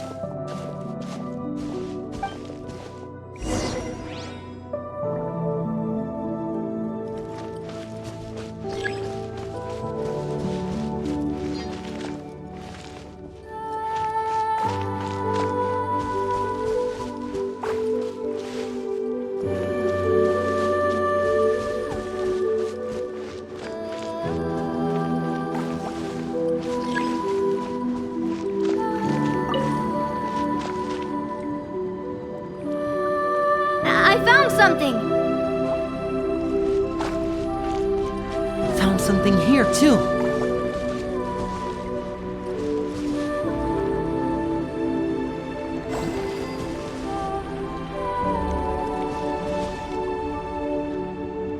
Same here.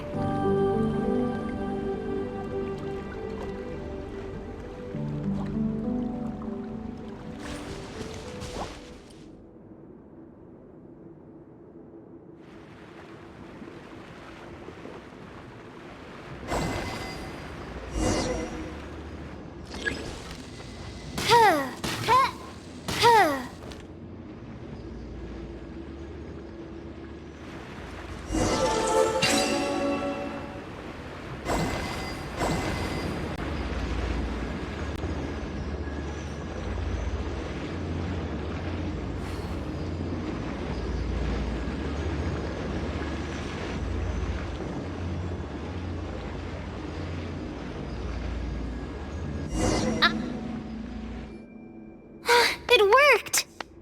Something just appeared. Some kind of new mechanism, maybe? By solving the puzzles, you prove yourselves worthy of inheriting the secrets of the past. At the end of each puzzle, you're rewarded with With? a key.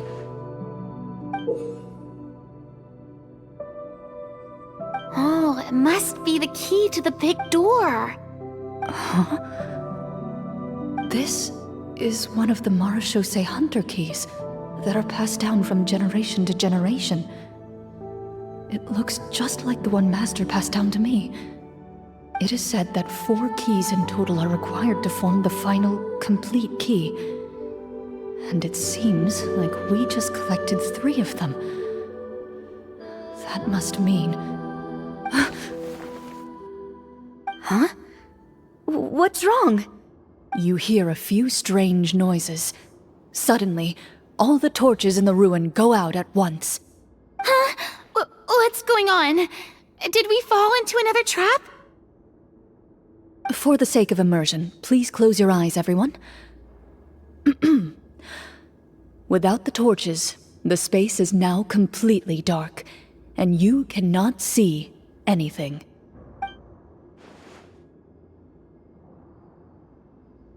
But Paimon can still see a little bit over here. Oh, right, sorry. Suddenly, you hear the sound of footsteps pierce through the darkness. There's someone else here? Oh, this is so unsettling. I can't see anything. I've been discovered then. Wait, that voice, it's...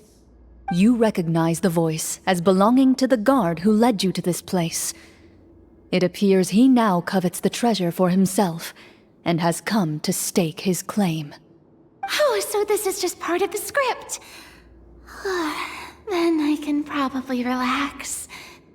Well, if we can't see anything, that means we can't fight to the fullest of our abilities. Should we retreat for now? Judging by the way he's holding his sword, he must be a real Marechaussee hunter. But this isn't part of the script. Retreat? That's not the hunter way. If it's dark for us, then it's dark for him. We choose to fight. Your choice is noted. Please keep your eyes closed until I tell you the torches have been relit. This battle will be in the dark. You got it! Well then, let us begin.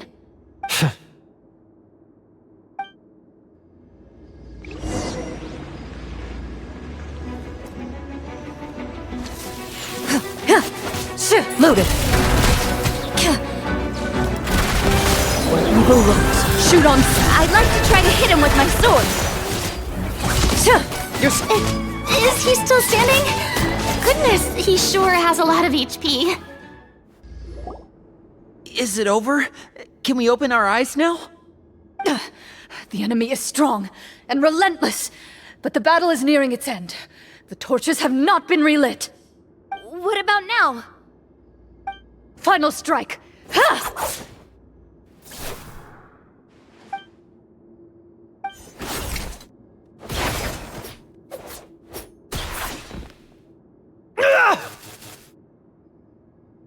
Oh, well, did we get him?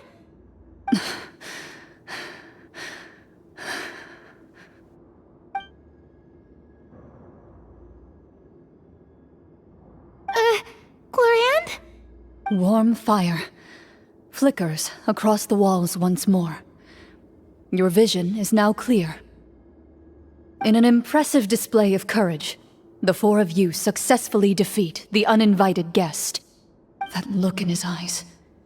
It's like he became an entirely different person as soon as I defeated him. Huh? Mr. Florian? Oh, wait. We're supposed to be role-playing. I should stay in character. Speak your name, guard. Why did you lead us here just to betray us? Is this treasure really more important to you than bringing peace to the kingdom? What kingdom? What peace? Those were nothing but lies! I, Florian, am a true Marechaussee hunter, descended from hunters of ages past.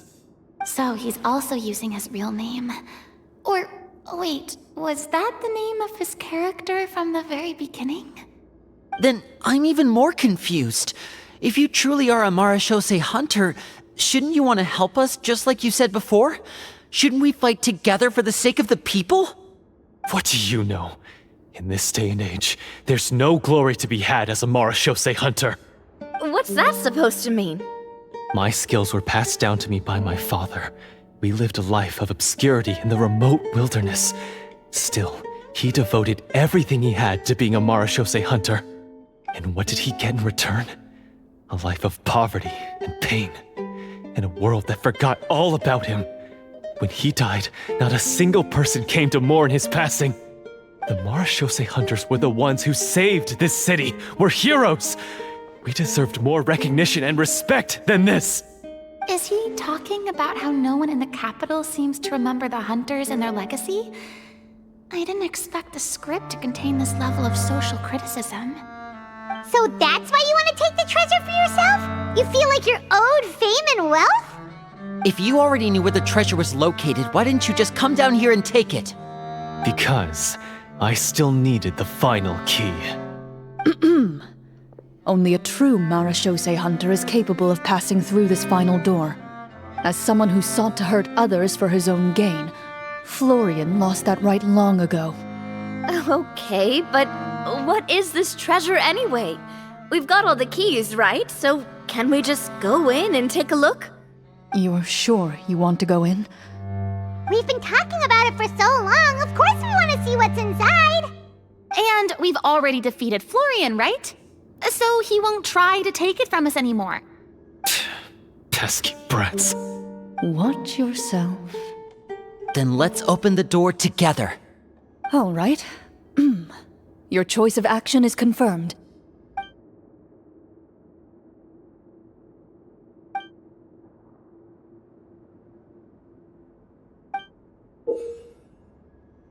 Before you, the door to the treasure, sealed and undisturbed for more than 100 years, finally swings open. You hear the shrill wail of the door hinge as it rotates for the first time after years of disuse, almost like a sleeping giant letting out an extended yawn. You get the impression that the secrets buried behind this door might be just as heavy as the sound you just heard. It's open! Come on, let's go in! Ooh, me too! Ugh, uncovering hidden treasure is the most exciting part of adventuring. What do we have here? Uh-huh. A stone tablet? And some shabby weapons? You call this a treasure vault? Looks more like an abandoned warehouse. Maybe the troupe ran out of budget at the end? They provided a super immersive experience at the beginning only to drop the ball at the most important part. They could have at least filled this place with cardboard mora or something. Wait, I get it now. Paimon, this is the real Marechaussee hunter treasure. Huh? This is it? The Marechaussee hunter treasure is just a stone slab and some broken swords? I can't believe it. I refuse to believe it!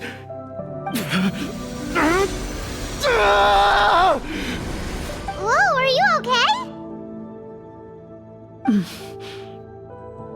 The Marechaussee hunter before you appears to suffer a serious mental breakdown. He needs to leave the room for a moment to collect himself. One of you seems to understand the significance of the treasure already. If the rest of you wish to follow suit, you may remain here in the meantime and explore your surroundings.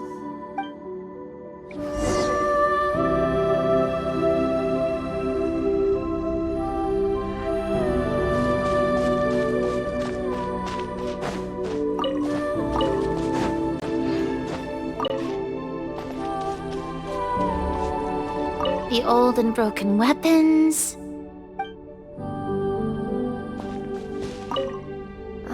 The names on the tablet.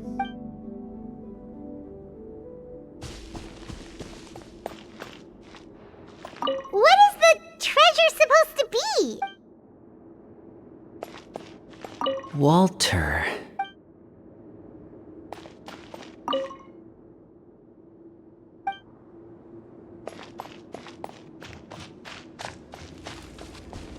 Ready.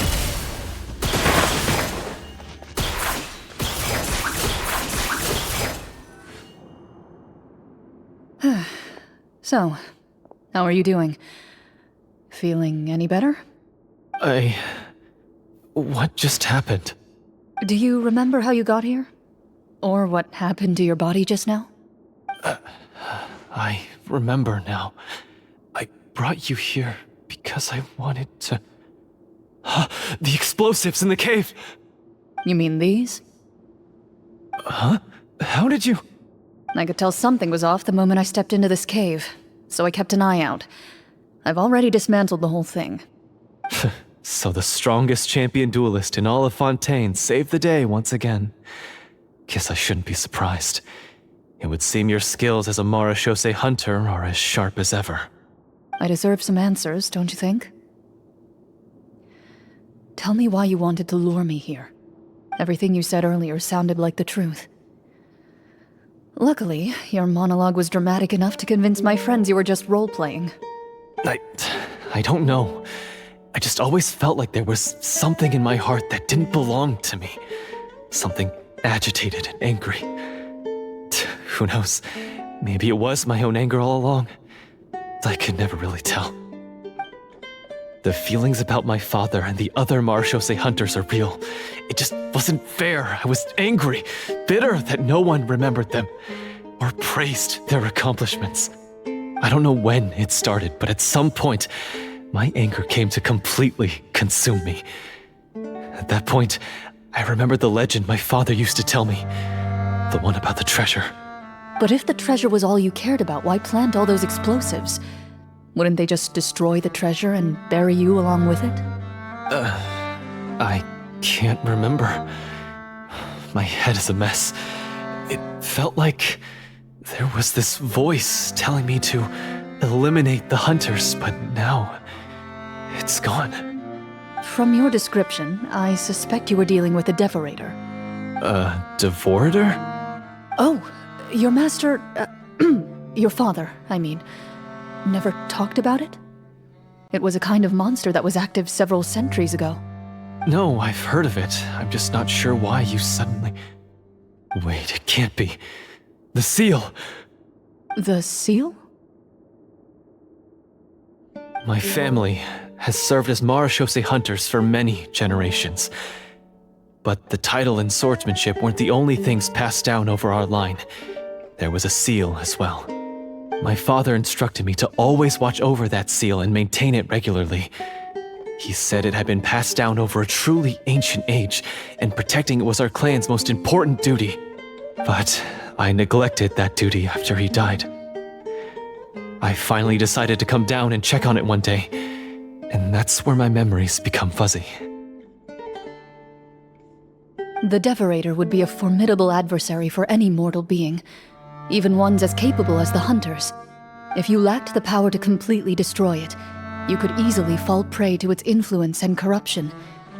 In light of this, some Marechaussee hunters chose to seal the Devorator away, in the hopes that a permanent solution would come with the passage of time. I heard it has the power to amplify the obsessions and desires in people's hearts, to the point where they overtake you entirely. It would seem I'm not just lacking in skill with a blade, but in mental fortitude as well. And yet, you were able to retrieve 3 of the 4 keys. If I remember correctly, each was entrusted to a respected and capable hunter. How did you manage it? One of them belonged to my father. The second I stole from a different hunter. And the third... was one that I snatched while the person was on the way home from the tavern. I nearly died in that alley. I know just how strong you are. It's as clear as day to everyone in Fontaine. I observed you from dusk to dawn, but could never find any opportunity to sneak up on you. I never even saw you drink a single glass of liquor. The only way I could think to obtain that last key was to lure you here using your hobby, and then... Oh, I get it now. That monster, it wanted to bury you here alongside the treasure. I won't comment on anything else, but the script was good.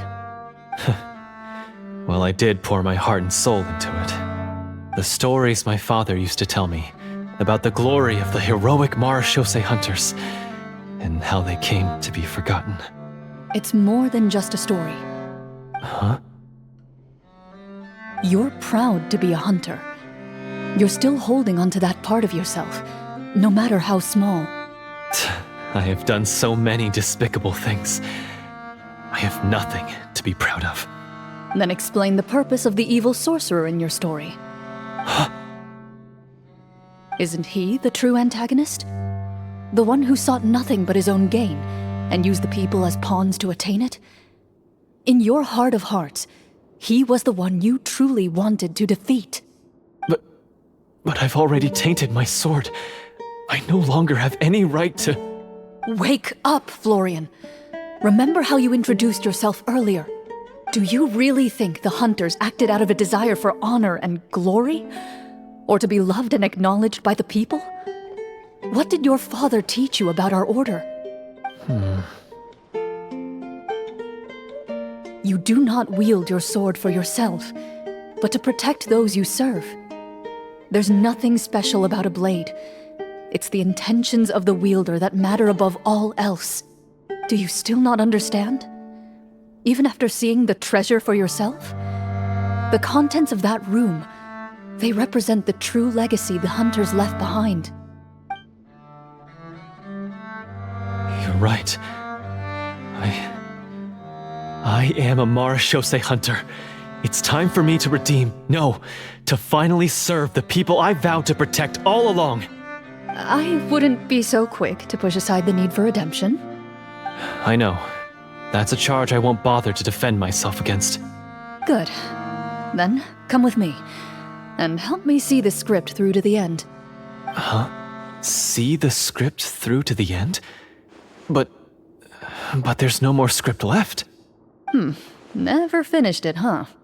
No, I mean, I wrote the script with the sole purpose of luring you all here. There was no reason to write beyond this point. Then we'll just have to keep writing it. The evil sorcerer still needs to be defeated. You mean the Devorator? Are you saying I have to make up the rest of the script as we go along? Is that really so hard? You've already written most of it. Surely you can write an ending where the hunters win and justice prevails. I'll be there to help you too. You aren't afraid your party will fall into danger? I know what my friends are capable of, and they're all quite skilled. Besides, I need their help. Then, are you going to tell them the truth about all this? I don't intend to spoil the fun. Sometimes, protecting dreams and fantasies is more important than exposing the truth. Don't you think?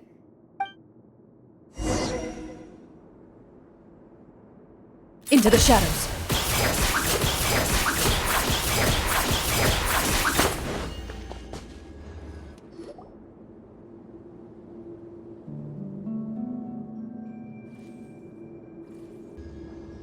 They're back!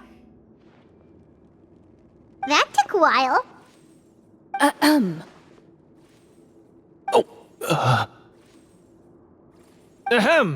My fellow Marechaussee hunters, please forgive me, for I have sinned. Tone it down. Sorry.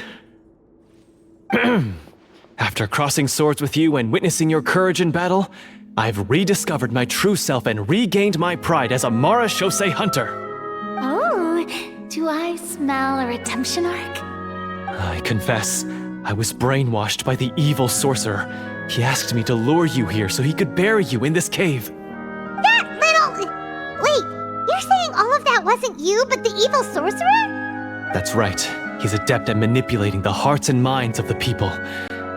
I fell under his influence because I did not possess a strong enough sense of will.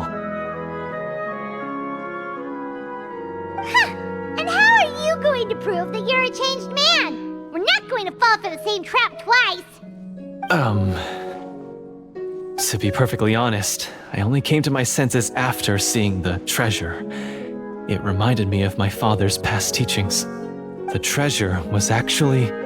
The names of all the Marechaussee hunters from ages past and their weapons?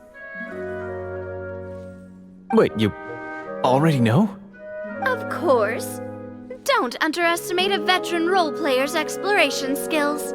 Oh, wait, I mean Marechaussee hunter Navia's exploration skills. We just finished reading through the content of the stone tablet. That tablet recorded the lives of some fascinating people. For example, this Marechaussee hunter called Est. She inherited the responsibilities of the Golden Hunter and passed judgment on many people. But in private, she had a very easygoing personality. Her favorite pastime was singing and dancing with her friends, and she was said to have a beautiful voice. So, she was just like you. Oh, you really think so? Well, when you put it that way, I suppose I also have a few things in common with this Walter. Working as an executioner, he supposedly used a countless number of tricks to confound his enemies in battle. Oh, if only I could have seen the feats of magic he pulled off back then. Their lives were all so exciting. You could write so many cool books about their accomplishments. How could they have all been forgotten? Because they chose to be. To hunt monsters that only appear in the shadows, you must also operate in the dark. To be a Marechaussee hunter is to willingly give up on wealth and fame. Then this stone tablet must have been left behind by their companions. That's right. Few Marechaussee hunters ever revealed their identity to the public. They always protected the city from the shadows. The only time they spoke of their accomplishments would be at night, when they gathered with their fellow hunters in front of the bonfire to share stories of the monsters slain by their hand. So, this tablet was created not so that the hunters would be remembered by the people, but so that they would be remembered by each other. No wonder this place was so well hidden. You regard the stone tablet in solemn silence. The names of your comrades etched onto its surface serve as a reminder that you are never truly alone. The tablet proves that, although a hunter walks a shrouded path, it is not a solitary one.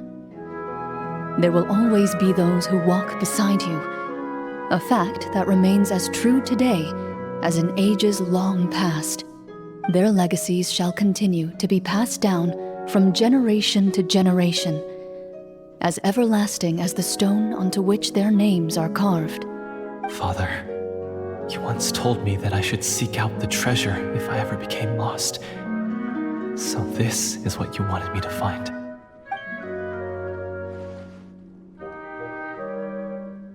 Thank you, my friend. You are very kind. I implore you, everyone, please give me a chance to make up for all I've done. Allow me to fight alongside you and defeat the evil sorcerer that threatens the peace and prosperity of everyone in this kingdom. Well, I say we let you join. Sounds good to me too. Everyone makes mistakes. What matters is what you do to make up for them. I have no objections, but Mr. Florian, do you even know how to defeat the evil sorcerer? When he took over my mind, I gained some insight into his thoughts. Every time I thought of the treasure, he reacted with a strong sense of fear. Huh? He's afraid of the treasure? But there's nothing here except some broken weapons and the stone tablet. What if the secret's hidden inside these weapons? GM, permission to investigate.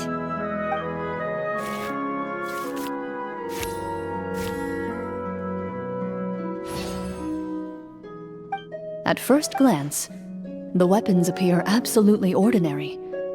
But as you observe them, you notice a faint energy emanating from within.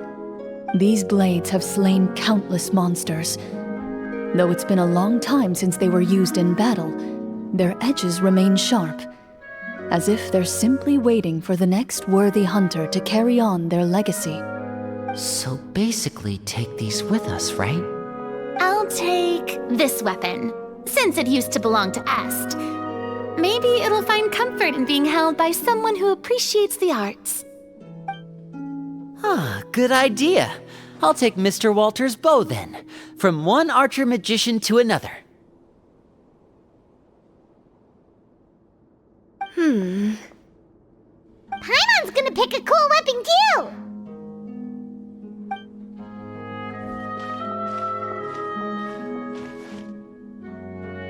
As you grip your weapons, you can almost feel the will of past hunters coursing through your being. It's a feeling of courage Determination. A silent vow passed down from generation to generation that says, eradicate the monsters, no matter the cost.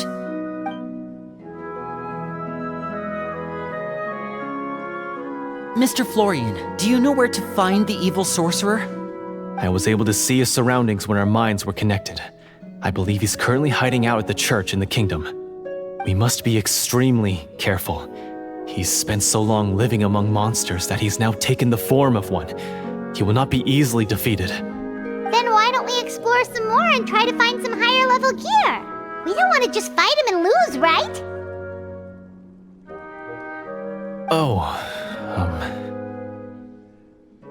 No, we have to strike now. He was greatly weakened when I managed to break out of his control. If we let him rest, he might have time to escape. I agree with Mr. Florian. We've got to act while we have the advantage. Don't forget, the people of the capital are counting on us. Yeah, now that we've got a plan, there's no point in waiting. The longer this drags on, the worse it will be for everybody. Yes, that's what's called... Yes, that's exactly right. Alright, you've persuaded Paimon. Mr. Florian, please lead the way. Of course. Follow me. He had to set up so many scenes today, and now he has to join in for this last part. I really don't envy his job. Finally, you decide to slay the evil sorcerer and bring peace back to the kingdom once and for all. As you walk away, you feel the gaze of the stone tablet at your back, as if all the hunters of the past are wishing you success in the battle ahead and awaiting your triumphant return.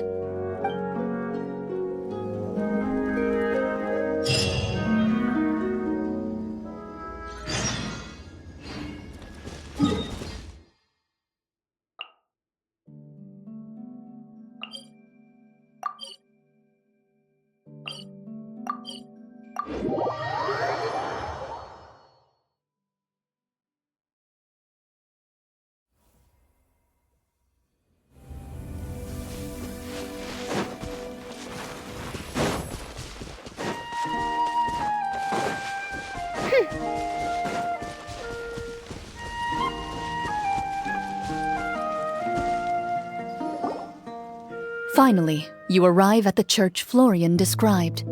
As you approach, an ominous aura surrounds you. You get the sense that your enemy is close at hand.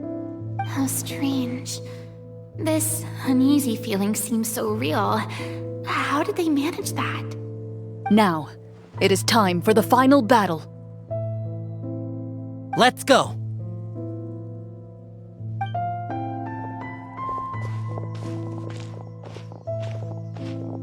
Florian, wait. What's wrong? I think you should wait outside. You've already been corrupted by the Devorator once. It could easily re-enter your mind and take control of your body. I don't think it's a good idea for you to be this close. If it corrupts you again, it's possible you might take on a new form entirely. That's exactly why I have to go. Why I should be at the very front. You mean... Yes. I intend to lure it into my body. That's too risky. If things get out of hand, I might have to kill you. Do you understand how dangerous this is? I understand, but if I do this, you'll have a clear and visible target. The Devorator will have a hard time passing up a chance to enter a body it knows how to control. You won't have to worry about any of your friends being taken over. You're not like me, Miss Clorinde. You're a just and powerful Marechaussee hunter. The monster broke free due to my error. It's only right that I shoulder the responsibility for its destruction. This is... something that I have to do. Consider it a duel to restore my honor. My only request is that you give it your all.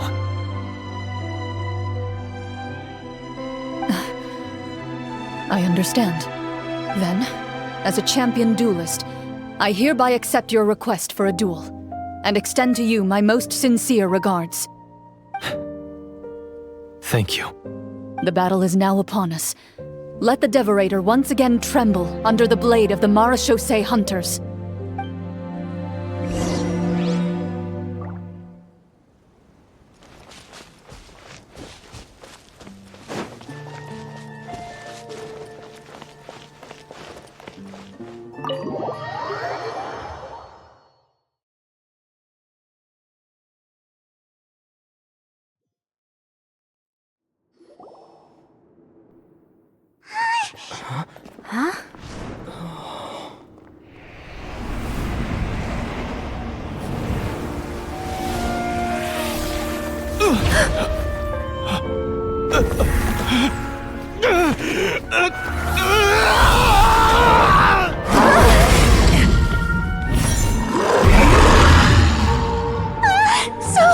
So lifelike!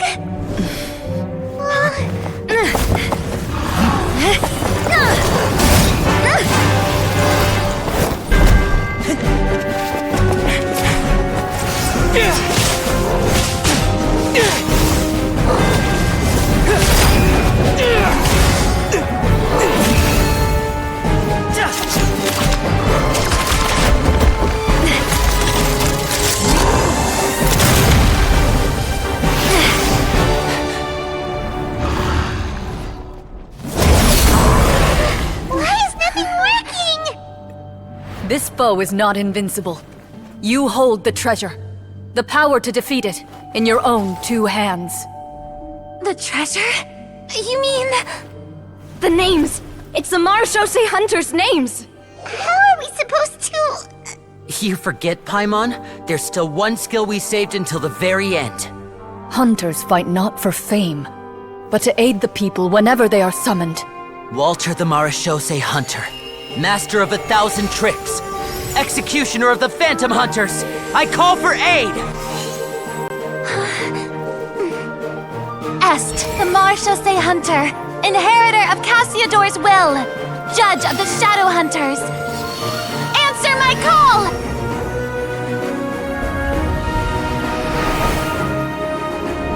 Petronia, protector of justice and order. The hunter I respect the most. Thank you for saving my friend, the best one I'll ever know. Please, lend us your strength!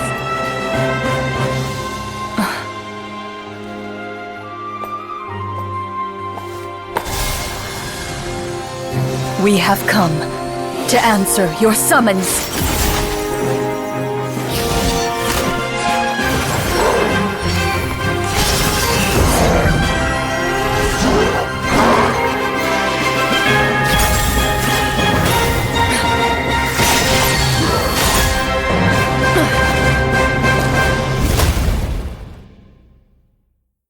And so, the monsters were eradicated, and the sorcerer was defeated.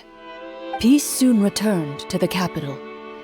Those in the court, manipulated by the sorcerer, also recognized the errors of their ways.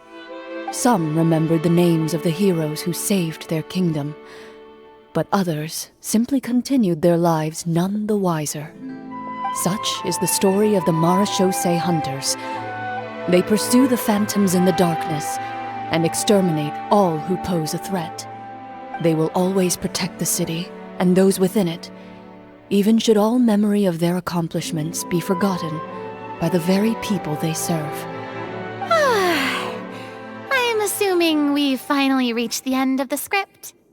Yes, you've reached one of the better endings. It's a pretty solid story overall. I thought it was just an ordinary adventure at first, but the further we got into it, the more impressed I became with the production and the plot. That final battle especially! All the effects were super realistic. Oh, right. Yeah, totally. That's a really good point. I never expected the weapons we picked up from that vault would have that kind of effect. Yeah, mine nearly scared the daylights out of me when it started glowing. I took a good look at it after we got out, but I don't think it ever lit up again. Oh, we should probably give these props back, right? I'll just leave mine here. Did you have a good time?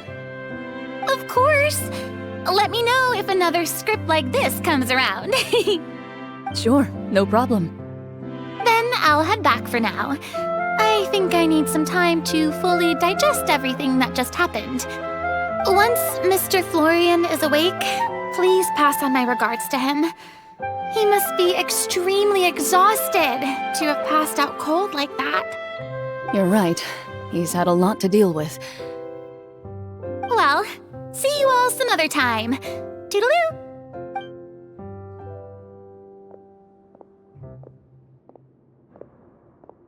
Okay, so, can I ask now, I think it should be fine, yeah. what in the world was going on back there? So you saw through all of that? That time in the cave when you told us to close our eyes, it'd be weirder if we didn't notice anything. I was dying of curiosity the entire time. I mean, you did a pretty bang-up job of pretending nothing had gone wrong. Farina actually looked like she thought all of it was planned. Guess none of us wanted to be the one to break the illusion. What are you all talking about? Oh, wait. Don't tell me Paimon never... Oh, this is all my fault. It's not too late to cover your ears. Here, Paimon, I'll do it for you. Bit late for that, don't you think? You're saying everything that happened back there wasn't actually part of the script? It's probably more accurate to say this was never a real scripted story to begin with. What? So loud. My head. Hey, you! Get up right now and explain yourself! No shaking, please! Oh, my head.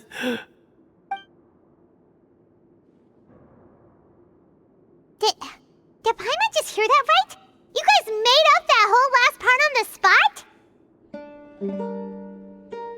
It's not nice to lie to people, but Paimon's gotta admit, that was a really good story, Florian. Oh, and nice improvisation, Clorinde! Yeah, it was like watching a magician improvise a spectacular magic trick after forgetting an important prop. If Paimon knew something was wrong with that vault, she would have floated straight in the opposite direction! Everything was under control. As if you've ever described a situation as being out of control. I'm pretty sure any situation you consider to be easy to handle would scare a reasonable person half to death. Guess I'm just used to it. You must run into a lot of unexpected situations then. That explains why you're so good at coming up with things on the spot. As for you, Florian... I know there's no excuse for what I did. I'll turn myself into the guards at once, confess my crimes, and accept any punishment that comes my way. I would say you've already suffered more than enough. What? You may have been blinded by fame and fortune in the beginning, but your actions during the final battle had proven you to be a true Marechaussee hunter. You'll be far more used to the city above ground than below. Your job as a hunter is more important. But... Of course, you'll still need to take the keys and pay a personal visit to the 2 hunters you wronged. Prepare to accept any terms they give you as well. Yes, of course. As far as I'm concerned, though, your showing in the duel was enough to prove your honor. Then I'll do exactly as you said. I'll go return those 2 keys right now. Thank you so much, everyone. I'll do my best to prove myself worthy of the second chance you've given me. I swear this on my name and honor as a Marechaussee hunter. Until we meet again, everyone.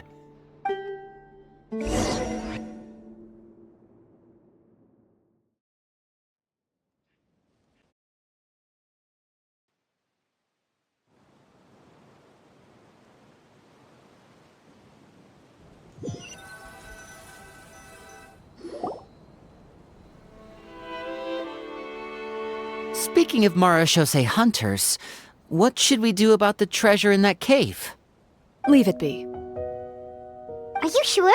We could show it to people, make it so that the hunters are remembered. Don't you want that? No. Every name on that tablet made the same choice. All hunters know what the path entails. I am no exception. My identity as a Marechaussee hunter is not something I need people to remember.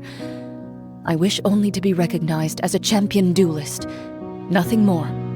That's certainly very different from the path of a magician.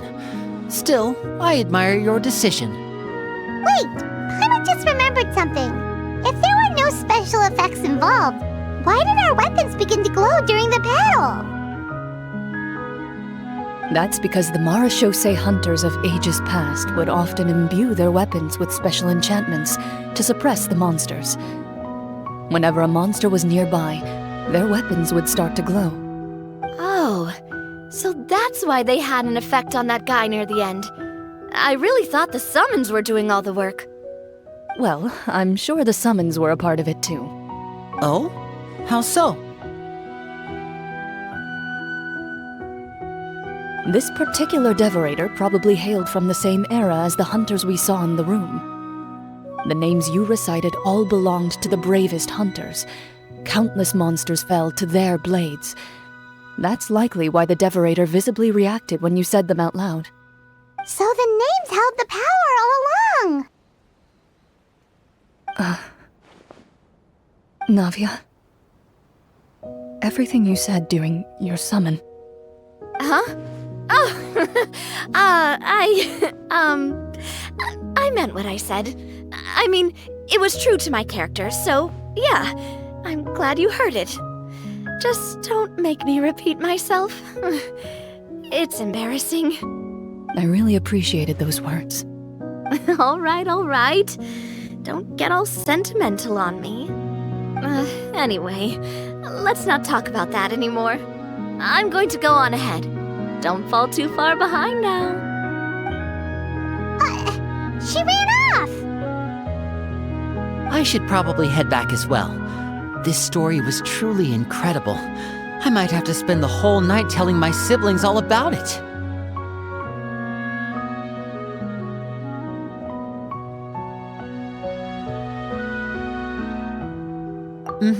Goodbye.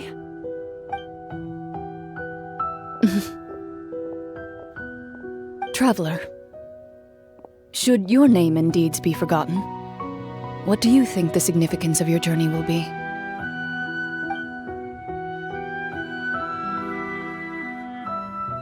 I suppose the significance would be the journey itself and the world we helped create.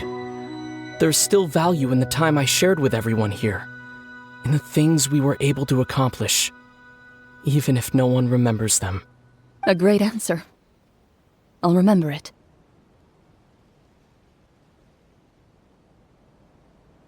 Me? The Marechaussee hunter says nothing in response to that question. Perhaps her answer lies in her silence. An unspoken vow left to echo through the night. The path she walks needs no explanation.